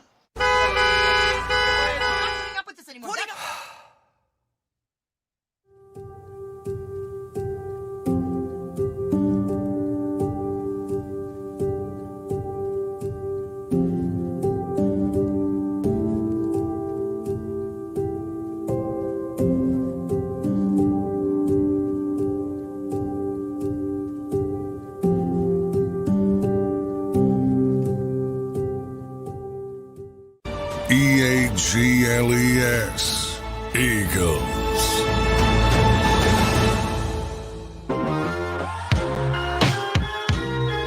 We're back. Yeah, we are. It is hour number 3 of the program. Going quick today, as usual. That's Derek Gunn. I'm Rob Ellis. We just wrapped things up with Alex Coffey from the Inquirer. If you missed any of it, you want to go back and check it out, go to jakibsports.com or JAKIB Sports YouTube channel. You can always go back and watch our shows, our previous interviews, anything that we do each and every week. All right, Gunner, let's turn our sights to the NFL here. This is kind of the growing trend here. The Jets have decided not to hold their mandatory minicamp that was coming up and just, they're done until real camp starts. Robert Saleh basically saying he feels satisfied with where they are, feels like they've gotten enough work in, and is going to, basically err on the side of just giving these guys the time off before, they get started for real. I think Eagles fans think it's only here in Philadelphia where it's not the way it used to be. But it's really happening all around the NFL at this point. When you hear about the fluke injuries that have been happening in the OTAs and the mandatory mini camps, you have a collective group of owners and front office people that hold their breath and breathe a sigh of relief if they can get through these things unscathed. I think the edict now is get our people as close to the regular season health as we possibly can. There's going to be some fluke injury in training camp you just cannot avoid. And it's going to be probably to somebody that you're really counting on. Mm-hmm. So why push it? And when you look at the Jets, Aaron Rodgers has been dealing with that calf injury, and if he's not there on the field, getting those reps in with the players, we all know who the clear-cut starting quarterback is. Why have everybody else out there? Let's get some work in now. You guys know what you need to do either at this facility between now and August or with your personal trainers. Come back ready and let's hit the ground running. And we just have to go full bore then. I'm not surprised. I know it's driving writers nuts. We talked to Dave Zangaro and Jeff McClain, because, from my perspective, content. My perspective, all the years that I covered, pro football, that June mandatory minicamp, you look forward to that, to getting a whole lot of substance that you can use in late June, July that carries you to training camp. Now you don't have that anymore, man. Yeah.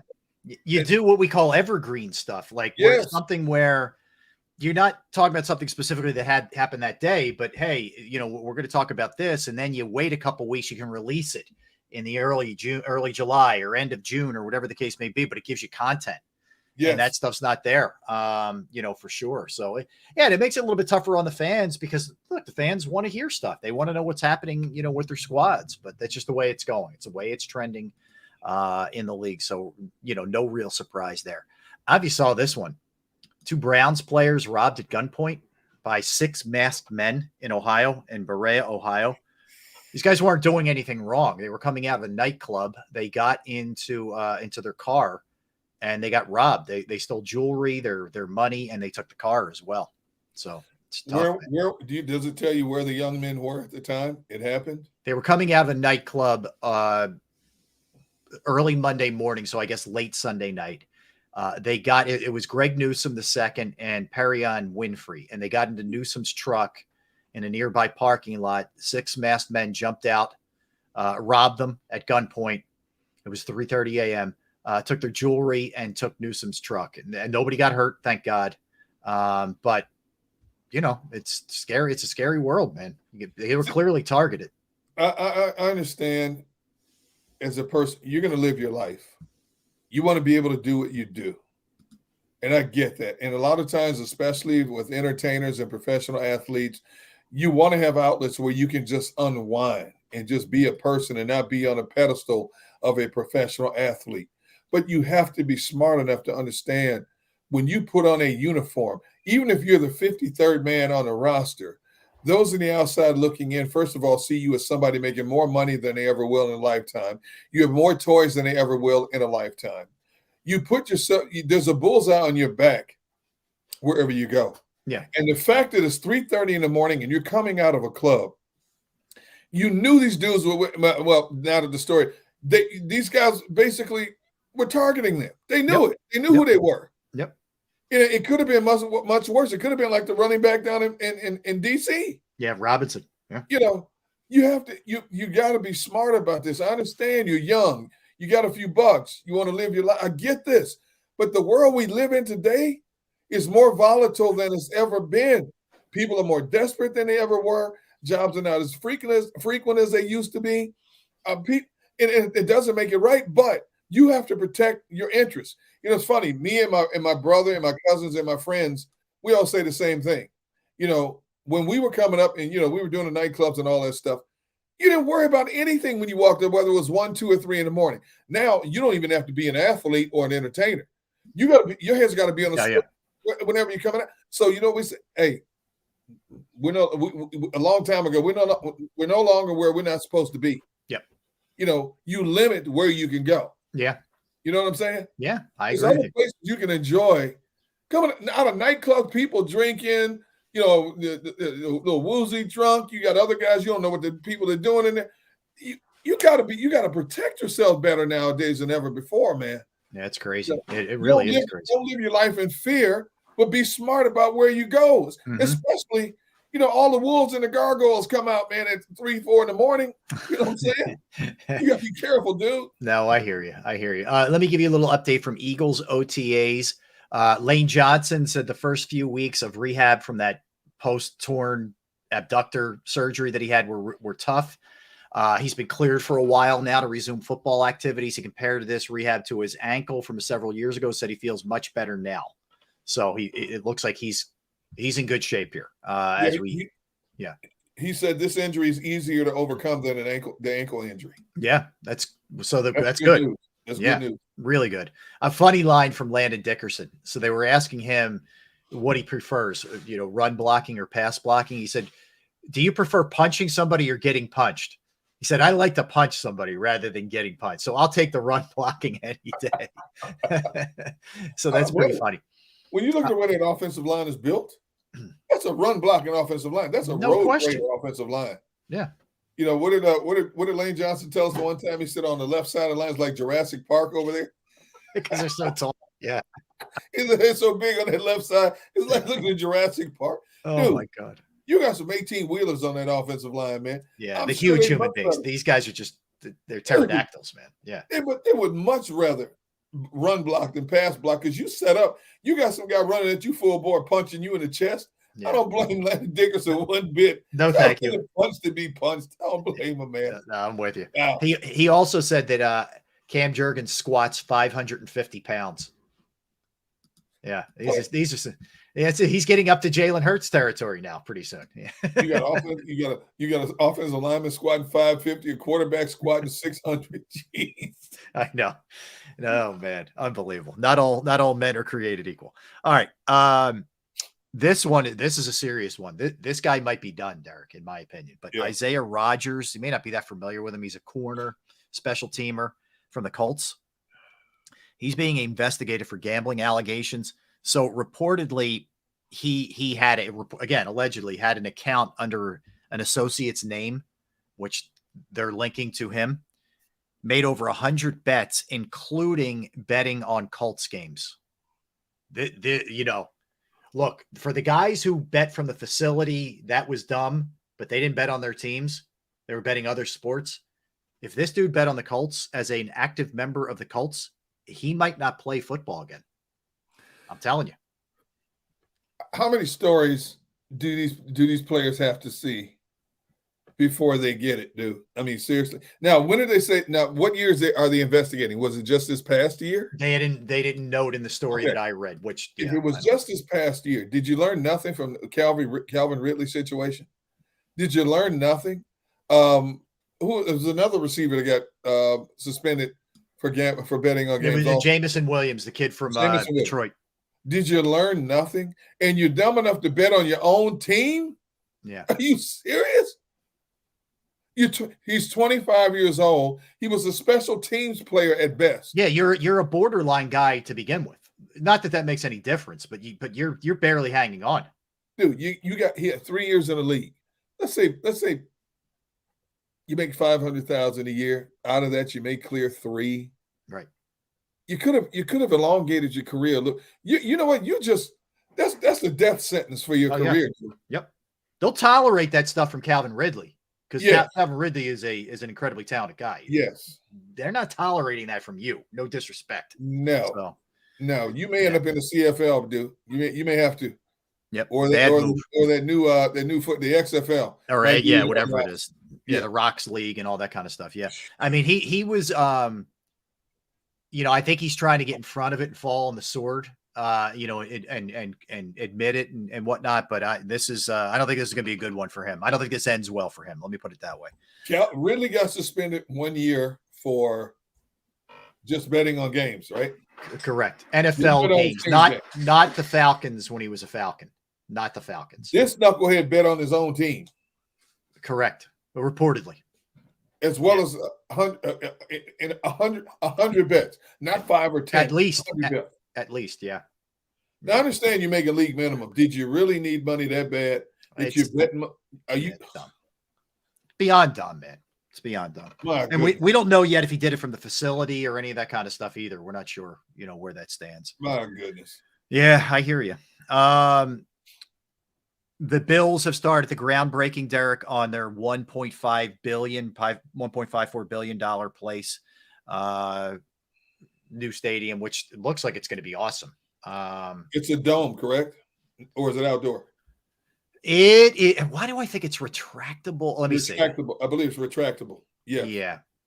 Yeah. It's called construction. While you go ahead, I'll find out. I think the state of New York is putting up like $850 million of this thing. Yeah. It's supposedly going to be owned by the state of New York when it's done.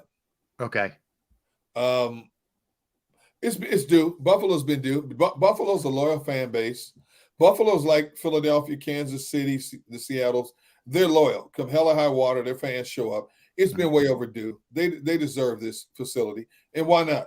Every other team is modernizing their stadiums except Green Bay and Chicago.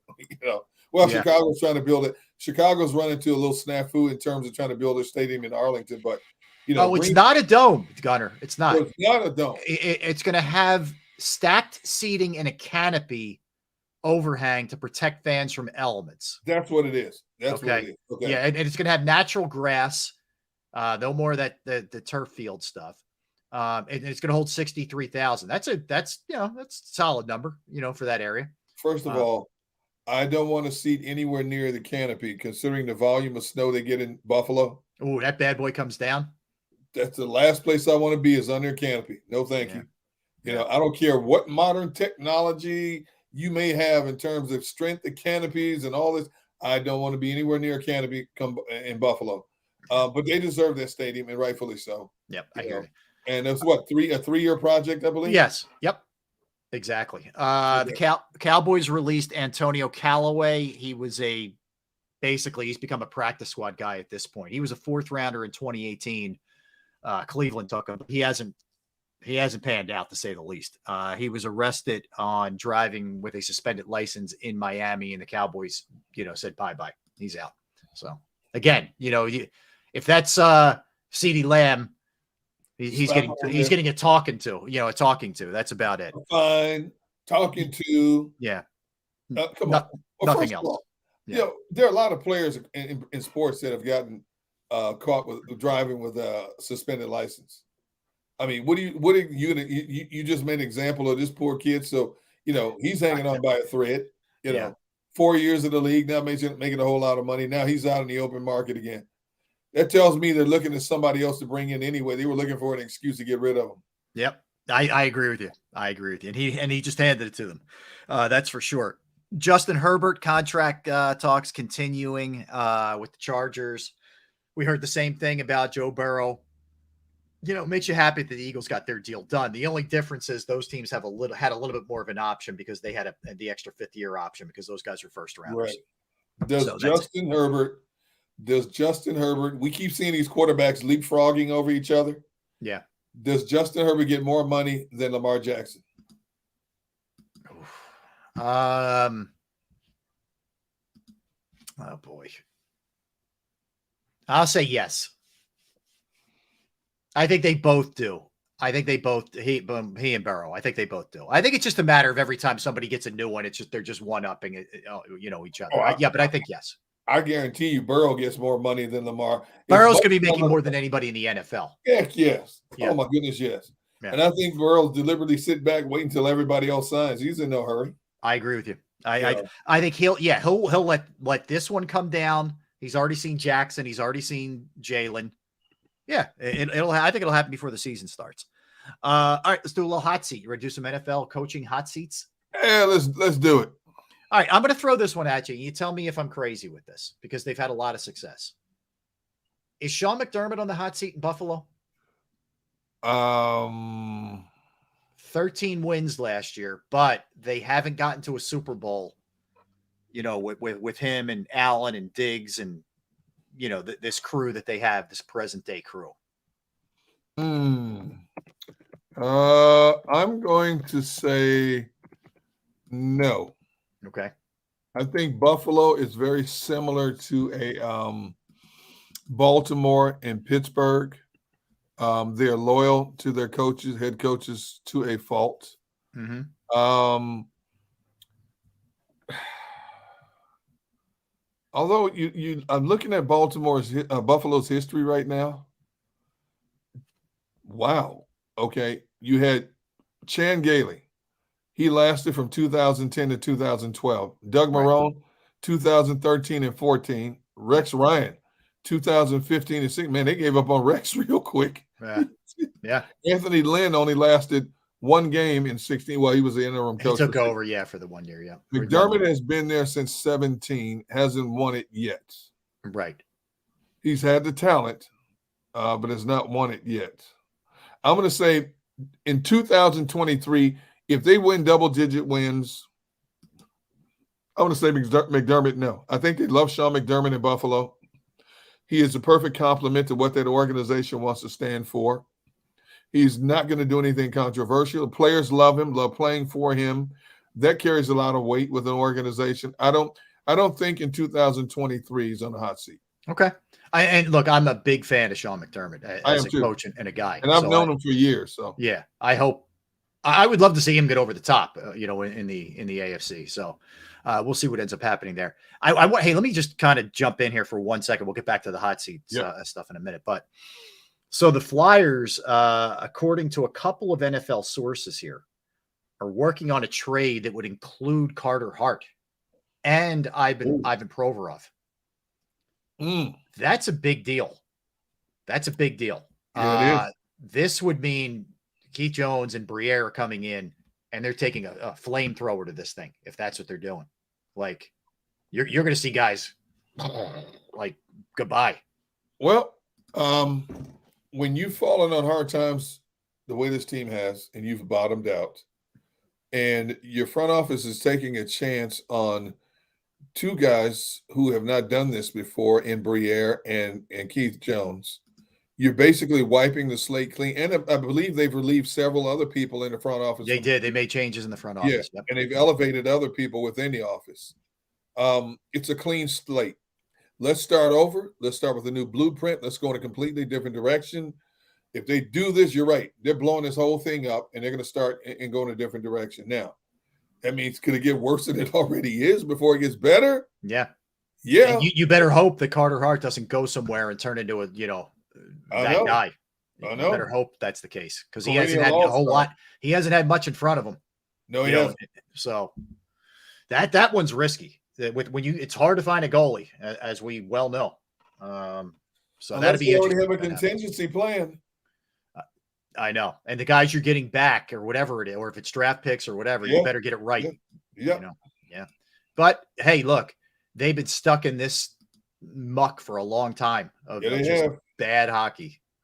So extreme measures sometimes, Time to blow it up, man. I hear you. All right. So I think we're both on the same page with McDermott. This one I think is also unfair, but I do think he is on the hot seat. Kevin Stefanski. Like you gave him a no-win last year. The guy had no chance last year in Cleveland. And what did they go 7-10? What did they go last year? They were 7-10. They finished in last in the North and behind the They're in a tough division. Bengals, Ravens, Steelers, and them. That's a tough division. I think it's unfair to put him on a hot seat, but as we've seen historically with Cleveland, when it comes to coaches, when it comes to quarterbacks, they get the itch and they don't stand pat for too long. Now you have the quarterback that you want in the fall for a full off season to work with the personnel you have. You have the running backs. You have the wide receivers. You got some great wide receivers. You got a great tight end. Great You got some really good defensive personnel over there. My goodness. I'd hate to agree with you, but because of the history of Cleveland, I would say he's definitely on the hot seat this year. If they don't have a winning season this year, I think he's on the hot seat. I'm with you. And keep in mind that owner's a bit of a whack job. Haslam's a strange dude. So that's the other thing you'll always take into account when you're looking at these things and factoring it in. Mike Vrabel. Frankly, I thought he was in trouble last year. And he survived. Yeah. I think he's on the hot seat. And I don't know if it's fair to him. I mean, you let A.J. Brown go. You've used up Derrick Henry. You didn't get where you needed to go. You've had Tannehill now. Now you can't blame Tannehill for getting hurt last year, which cost you in a lot of ways. But I think Vrabel has had his chances. His power football has done great in terms of getting them 2 postseasons, but it fizzles out against these high-flying passing offenses and so on and so forth. I say he's on a hot seat this year. Yep, I would agree. Josh McDaniels in Vegas. New quarterback, Jimmy G, weird situation. We don't know where that foot stands right now. Moved on from Derek Carr. Had a terrible year last year. Couldn't finish games last year. Only his second year, in fairness. But I would say no. Okay, you think he's safe? Okay. I think he's safe for at least one more year. He's got a built-in excuse with this Jimmy G thing. The fact that the Raiders made this deal, now whether they knew about this in the offseason and put a disclaimer, a waiver in his contract back then, we're just now finding out about it, that's on them as a front office if that is exactly what happened. I think Josh buys himself at least one more year before the heat's turned up on him. Okay. Yeah. I think this guy 100% is on the hot seat. And again, I'm shocked he survived. I would have bounced him and I would have hired Sean Payton, but that's just me. Yeah. Brandon Staley with the Chargers. Yes. You made the bonehead mistake of playing a player in a meaningless game. You shouldn't have played him, and you didn't have him in your playoff game, and it cost you. Mm-hmm. I agree. You've got to be better at decision making. Now, they've got everything they need to win out there. Again, you're in an extremely tough division. Yep. For a coach that's trying to make a name for himself, a head coach, and your name is not Andy Reid, you're in an extremely tough position. And unless you can find like a Sean Payton, whose name is well known like an Andy Reid, you are riding on borrowed time. And you didn't get it done last year. You made a big mistake that cost you personnel when you needed them most. I think a lot of the Charger fans out there, and things I was reading is, what is he doing? Yada, yada, yada. There's a lot of unhappiness about that. So I think, yes, if they don't make the playoffs this year, I think he's on a hot seat. Okay. Ron Rivera in Washington, ownership turnover, doesn't appear to have a solidified quarterback situation. There is talent there. He brought some stability there, but it is a results-driven league, and they've been in the postseason in a minute here. You think he's safe? Has he had a winning record since he's been there? It feels like they're always right around 500. Like it just kind of feels that way. I don't think he's won more than 8 games. Yeah. Since he's been there. Yeah. I think with the new ownership, they're going to want to put their own niche on this thing eventually. Yeah. He's bought himself a year because of the quarterback situation and because of all the turmoil from within. You see, in Washington, he's never won more than 8 games. Mm-hmm. His first year as a head coach in Washington, they finished 7-9 and won the division at 7-9 in 2020.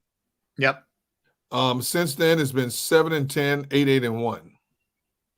So he has not been the coach that he was in Carolina in terms of consistently taking a team to the playoffs. I think Ron Rivera, even though he has the built-in excuse of the uncertainty at quarterback, I think with Josh Harris and that ownership coming in there and Magic Johnson all about winning and knows what it takes to win, maybe not at the football level, but knowing what a winner looks like.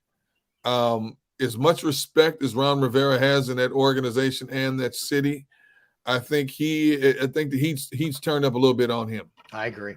All right, let me hit you with two more here. First one being Dennis Allen in New Orleans. He's got Derek Carr now. There's definitely talent there, for sure. But what are your thoughts on Allen in New Orleans? It's only his second year, right? Yes. Second year. Wait. Yeah, remember Peyton sat out last year. He did the broadcasting thing. Now he's in Denver, right? It's only been 2 years. This is the second year as head coach in Denver. Yeah. I don't think the Saints fans and the brain trust are going to have a lot of patience with him. If you look at his record historically, 3 years in Oakland as a head coach, the most games he won was 4 games. He was 4-12, 4-12. Right. He got to 0-4 in 2014, and then got bounced. Here's first year with New Orleans. Now, granted, their quarterback situation was a mess down there. Jameis Winston and Andy Dalton. Yeah. He inherited a mess down there. And then he got, they didn't have Michael Thomas, who was out because of injuries. Yeah. He lost a lot of key personnel because of injuries. I think this is a defining moment for his tenure in New Orleans. I think they're going to very closely look at, okay, we finally got you a starting quarterback. You have the other pieces. We have drafted the other pieces. We have holdovers on defense that are really good. You got to show us something. I think he has to win that division to keep his job down there. I would agree with that. I think he has to be in the postseason. Wide open. Right, and staying in that division. Todd Bowles. Again, it's only his second year. He took over for Arians, but he was handed kind of a short deck. The offensive line wasn't good enough. Brady, last year, he doesn't really have a good quarterback setup either. Baker Mayfield and Trask are battling for that job. This stuff isn't always fair, but I think he is on a hot seat. Yeah, I do too. For whatever reason, I don't think they're going to have much patience with Todd Bowles down there. I think that if they have another failed season, they're going to use him as a scapegoat to get out of this thing. Baker Mayfield, I'm sorry, but if I'm trying to keep my job, Baker Mayfield's not the guy I'm calling to help me keep my job. Yeah. Now, defensively, they're pretty good on defense still. They got some talent on defense. They have the weapons at wideout. The offensive line is key for this team. Mm-hmm. I mean, you got Mike Evans, Chris Godwin, and Russell Gage. The tight end position is a lot different than what it was a couple of years ago. You have three pretty good offensive linemen. If you can keep them healthy, you still need to find a couple of more. But here's another team. If you're in a division where anything goes, it's open season in that division. I agree. Yeah, that's the good news is you're not in the NFC East or the AFC East or the AFC West, exactly, or the AFC North for that matter. Yeah, exactly. I think Todd's a good dude. He's a very good defensive coordinator. Maybe he's not a head coach. I mean, the fact that he's got a second chance to be a head coach, maybe he's just not a head coach, but he's a great coordinator. He is. This could be a swan song down in Tampa. Mm-hmm. All right, so it looks like Ivan Provorov, Flyers defenseman, is getting traded in a 3-team deal to the Columbus Blue Jackets. The deal also includes the LA Kings, according to several reports. We don't have full terms of it right now. He's got 2 years remaining on his deal at $6.75 million as the cap hit. Again, we're also hearing that Carter Hart could be moved as well. But Provorov was a guy, Derek, who looked like he was going to be a Norris Trophy winning guy. When he first came up, he was really good, man, and moved right in to a starting lineup. And it just hasn't worked out. He hasn't been horrible, but he hasn't been what everybody thought he was going to be. So that's a big name they're going to be moving on from. If we get news on what's coming back, we'll pass it along, but that's all we have right now. But I think the frustrating thing for Flyers fans is they wanted this done a year ago, Derek, because the kid Bedard, who was going to be the number 1 overall pick, is likened to like Connor McDavid and Crosby and these guys, like he's a stud. Yep. But the Flyers weren't bad enough to get him this year.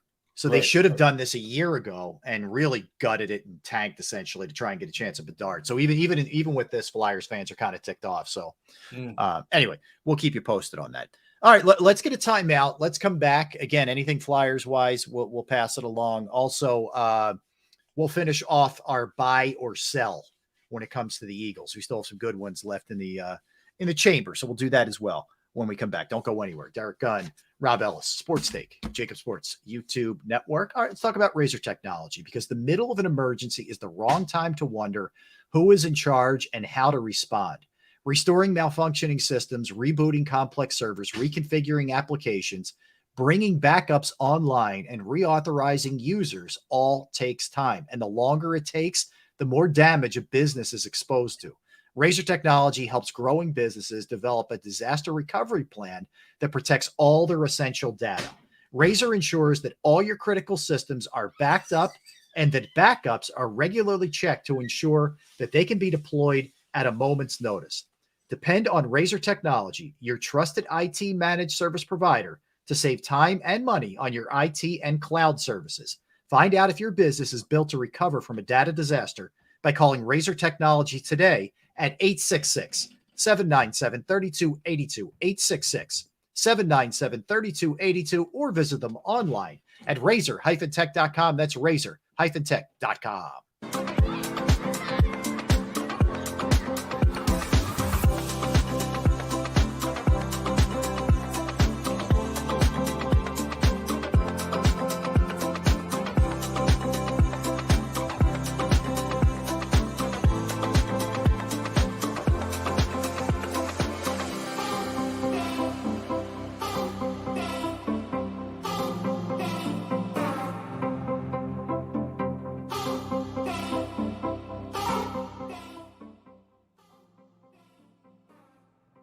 Heading down the shore, have a ball once more.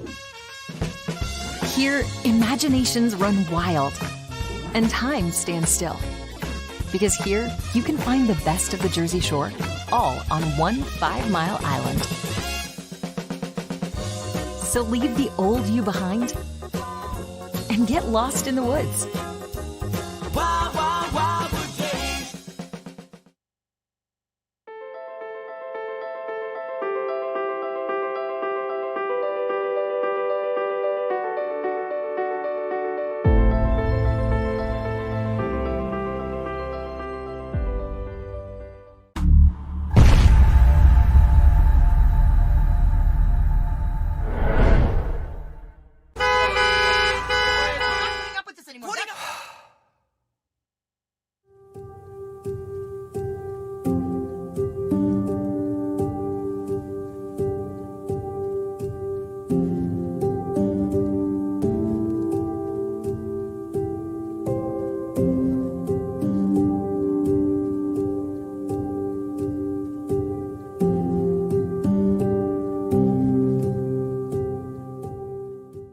Score and save in southeastern PA and Delaware with Colony Pools this football season, and let the experts close your pool with a custom Merlin safety cover in green for the birds. And if you join our Winter Watch team, we'll give you another 20% off, and Colony Pools will handle it all.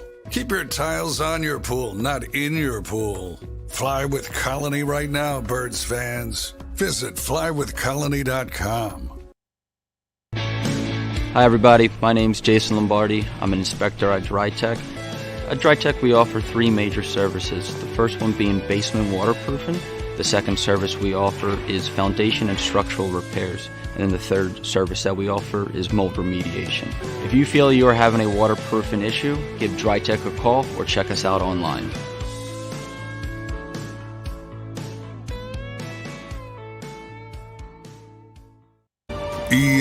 Eagles. Eagles.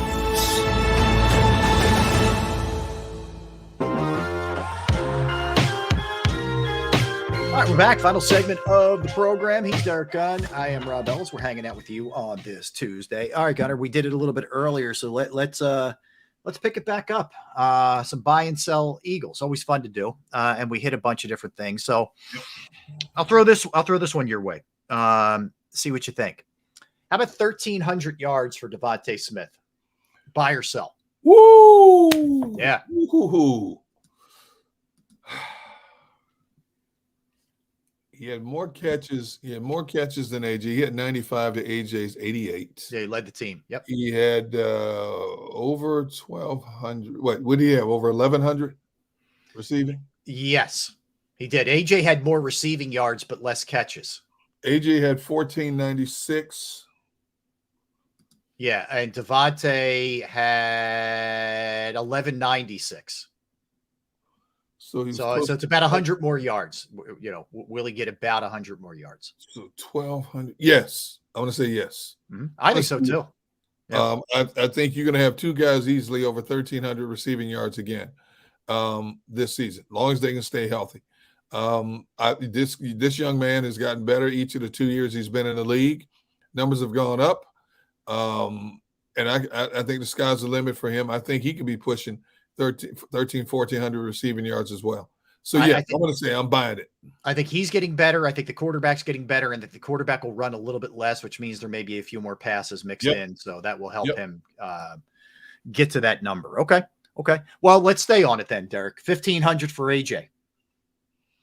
1,500? Yes, I think that's very feasible. Absolutely. We got 1,496 on 88 catches. It's right at what he got last year. Yeah. Are you kidding me? 1,496 on 88 catches? Mm-hmm. Absolutely. 1,500 is nothing for that dude. Yeah.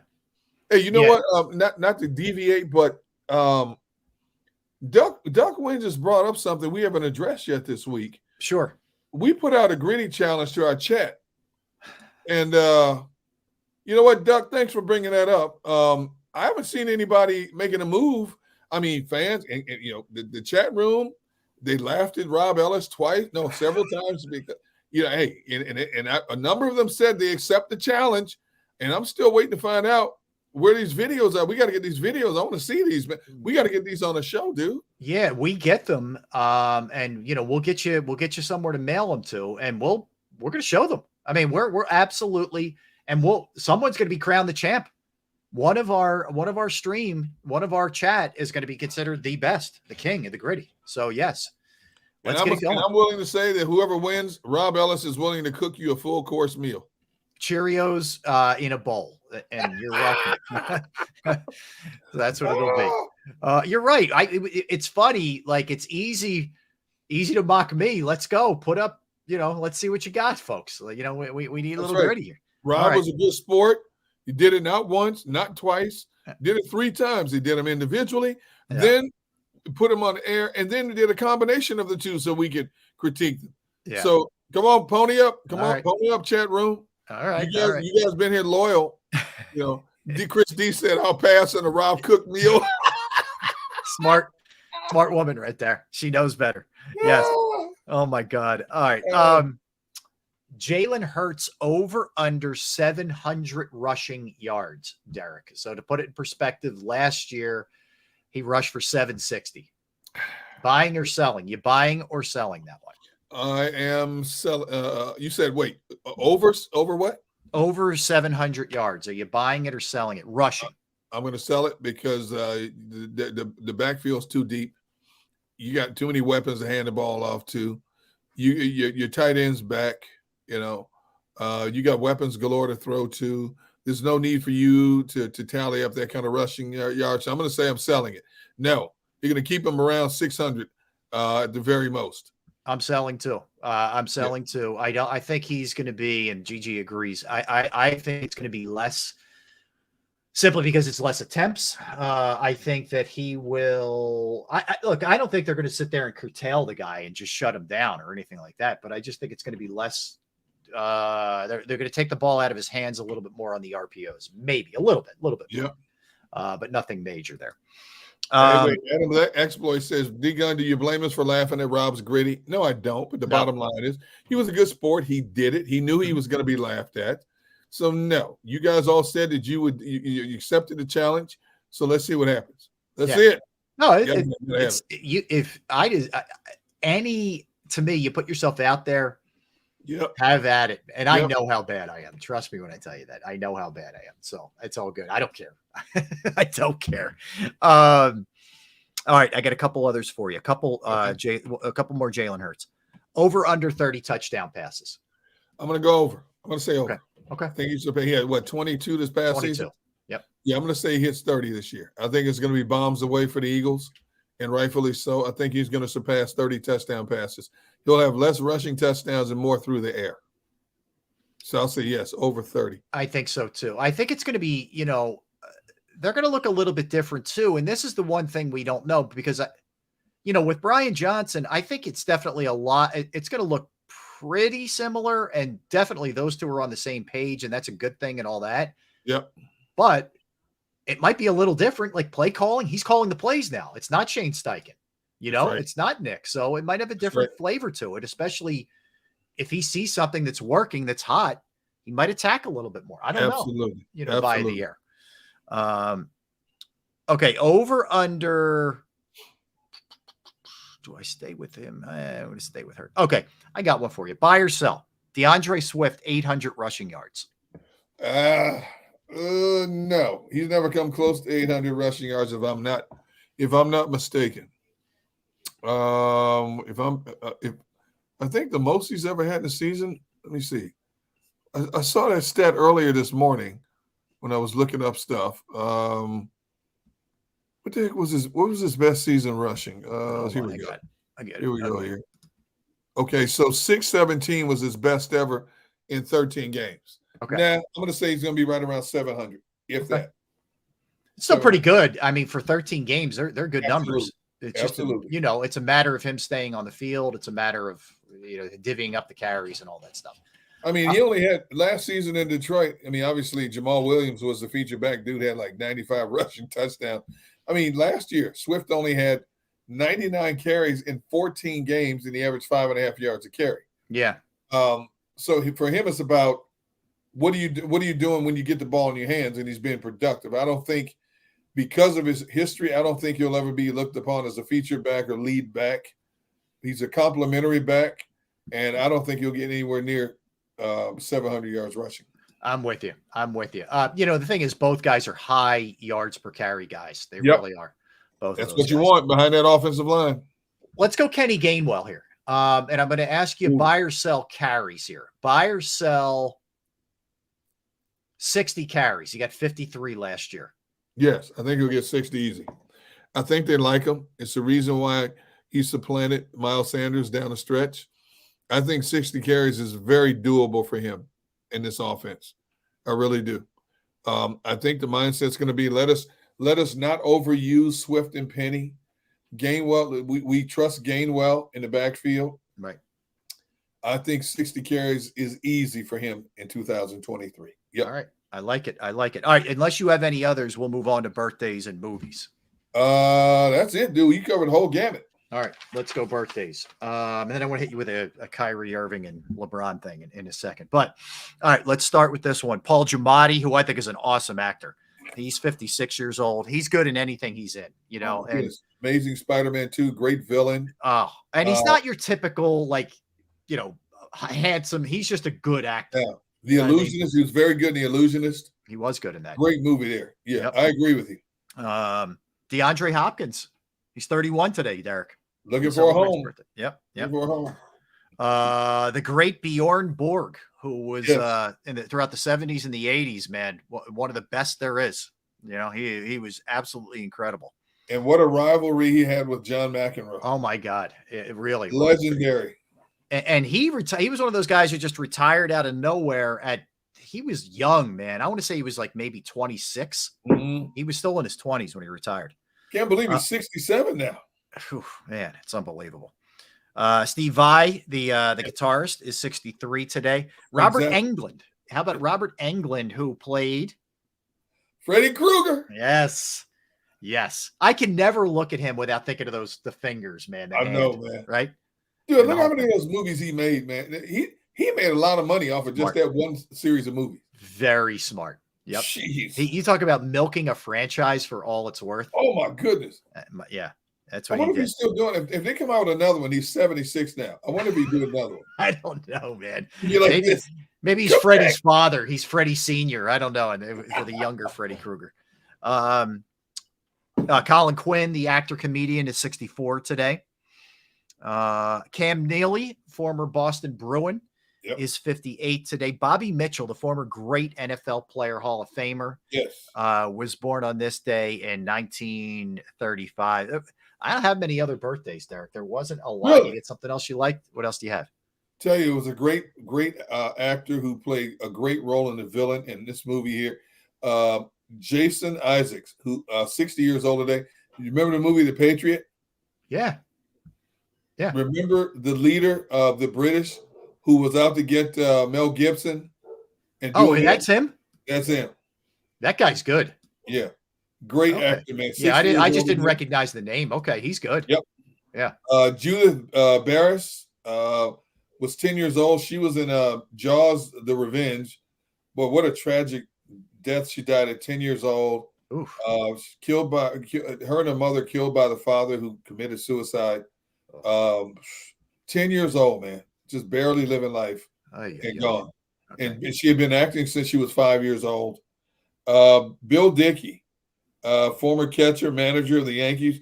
You know, he was with the Yankees as a player for 9 seasons and went to 8 World Series. Went to 9 World Series with the Yankees, won 8, and then took the Yankees to another 6 as a manager. Wow. Yeah. I think he caught, before Yogi Berra, and then he managed after that. I believe that was the timeline, right? Yeah, he was born in 1907. Yeah. So he was before. By the way, Yogi Berra served on D-Day. Yes. You know that? Yes. Yeah. Yep. Absolutely. Yep. You have Prince Amukamara, who's a free agent right now. Cornerback is 34. Tommy Smith, the first person to break 20 seconds in the 200-meter sprint, won Olympic gold at the 68 Olympics in Mexico. He was also part of the Black Fist, right? Here you go. I was going to say, what will he be remembered for more so than any other thing, like being the first person to break 20 seconds? Him and Carlos Rogers, raising their hand at the podium at the 68 Olympics, which brought I tell you what, they got tarred and feathered and blacklisted verbally from a lot of people for doing that back then. Ugh. Yep. Let's see. Tommy Amaker, head coach at Harvard now, was a great player when he was at Duke. Yeah. 58 years old. Anson Carter, former hockey player, is 49. He's good. He's a good analyst. He's good on the TNT. He's on the set with Keith Jones and those guys. Yep. Let's see who else I had here. Did I miss anybody? No, I said Carlos Rogers. I meant Tommy Smith and John Carlos. John Carlos. Yep. Yeah. Miss anybody else? Nope. That's okay. No. Oh, you like spy thriller movies, right? Yeah. A girl named Sasha Luss, 27 years old. Did you ever see the spy thriller Anna? Have you seen that one? I think it's on Netflix. Oh no, I'll have to check She's it out. Like this super espionage spy with all these, just kind of like a female John Wick. Yeah. No, I haven't seen. She's the lead in that. Yeah, she's the lead. You got to see that one. That's a really good movie, Anna. Okay, I'll check that out. All right, that's good. it. Okay. Movies: Kung Fu Panda, 2008. Fault in Our Stars, 2014. Too Fast, Too Furious, 2003. Yep. Con Air, excellent one, 1997. Nicolas Cage. Yep. Don't Mess with the Zohan, 2008. Yep. I think it's a remake of The Omen. I guess. Yep. Okay. It's a remake. Yep. From 06 from the original. Yeah. But that's all I have movies. 2016. Now You See Me Part 2. It was okay. It was all right. But that's the only other one I have. Okay. All right. Did you see this? The Kyrie Irving reportedly reached out to LeBron James about joining him with the Mavericks. First of all, Kyrie's a free agent. He isn't even under contract to the Mavericks right now. Right. LeBron, I believe, has a player option with the Lakers. Right. His son has committed to USC. Yep. Do we really think LeBron's going to change cities at this juncture? No. He's right there, gets to see his son play. He's in the land of Lala. Why would he want to go anywhere else? Yeah. This team went to the playoffs. They got to make a few tweaks to the roster, which they will this offseason. Why would he want to go anywhere else? I think LeBron's he's right there where you want to be. If it's not New York, it's LA. Yeah. So why would you want to go anywhere else? Now you can see your son play firsthand whenever you want when you're home. You know? No. It makes me. Is this just Kyrie looking for attention? I don't know. I mean, the timing of it seems very strange to me at this point that he would want to do that. I just don't buy it. No, neither. No. Yeah. That's a no-go. Plus, I don't want to go to Dallas. You guys couldn't even make the playoffs. Are you kidding me? They stunk last year. They stunk. And they don't defend.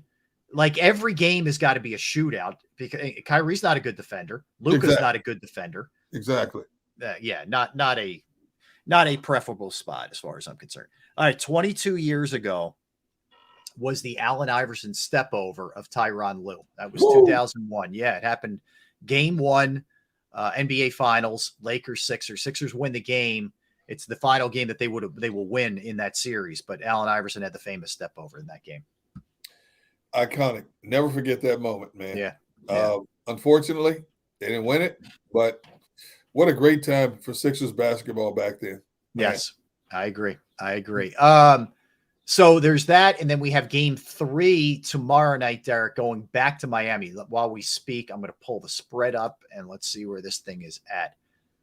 Denver, 2.5-point favorites on the road in Miami. Okay. All right. I could buy that. I mean, they're looking to bounce back from that loss.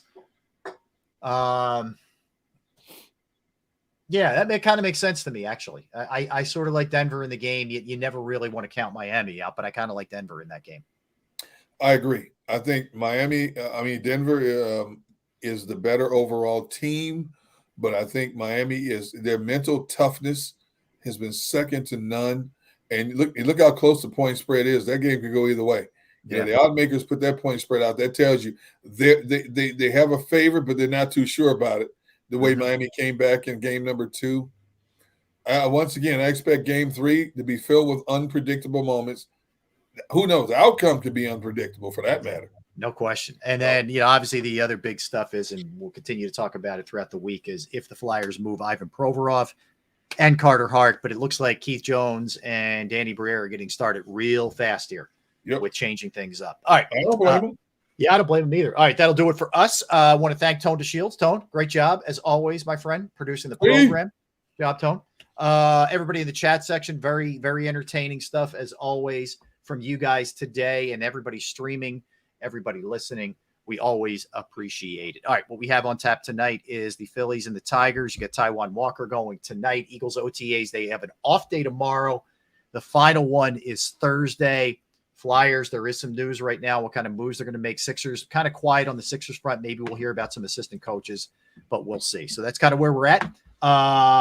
Coming up, you have the National Football Show with Dan Cilio, so don't go anywhere. Back at it tomorrow, same time. He's Derek Gunn. I'm Rob Ellis. Thanks for listening and watching. We are Sports Take. Go for the beers. Go for the cheers. Go for the hit and the hits. Go for the scene. Go for the screens. Go for the gallery. Go for the win. Go to Ocean.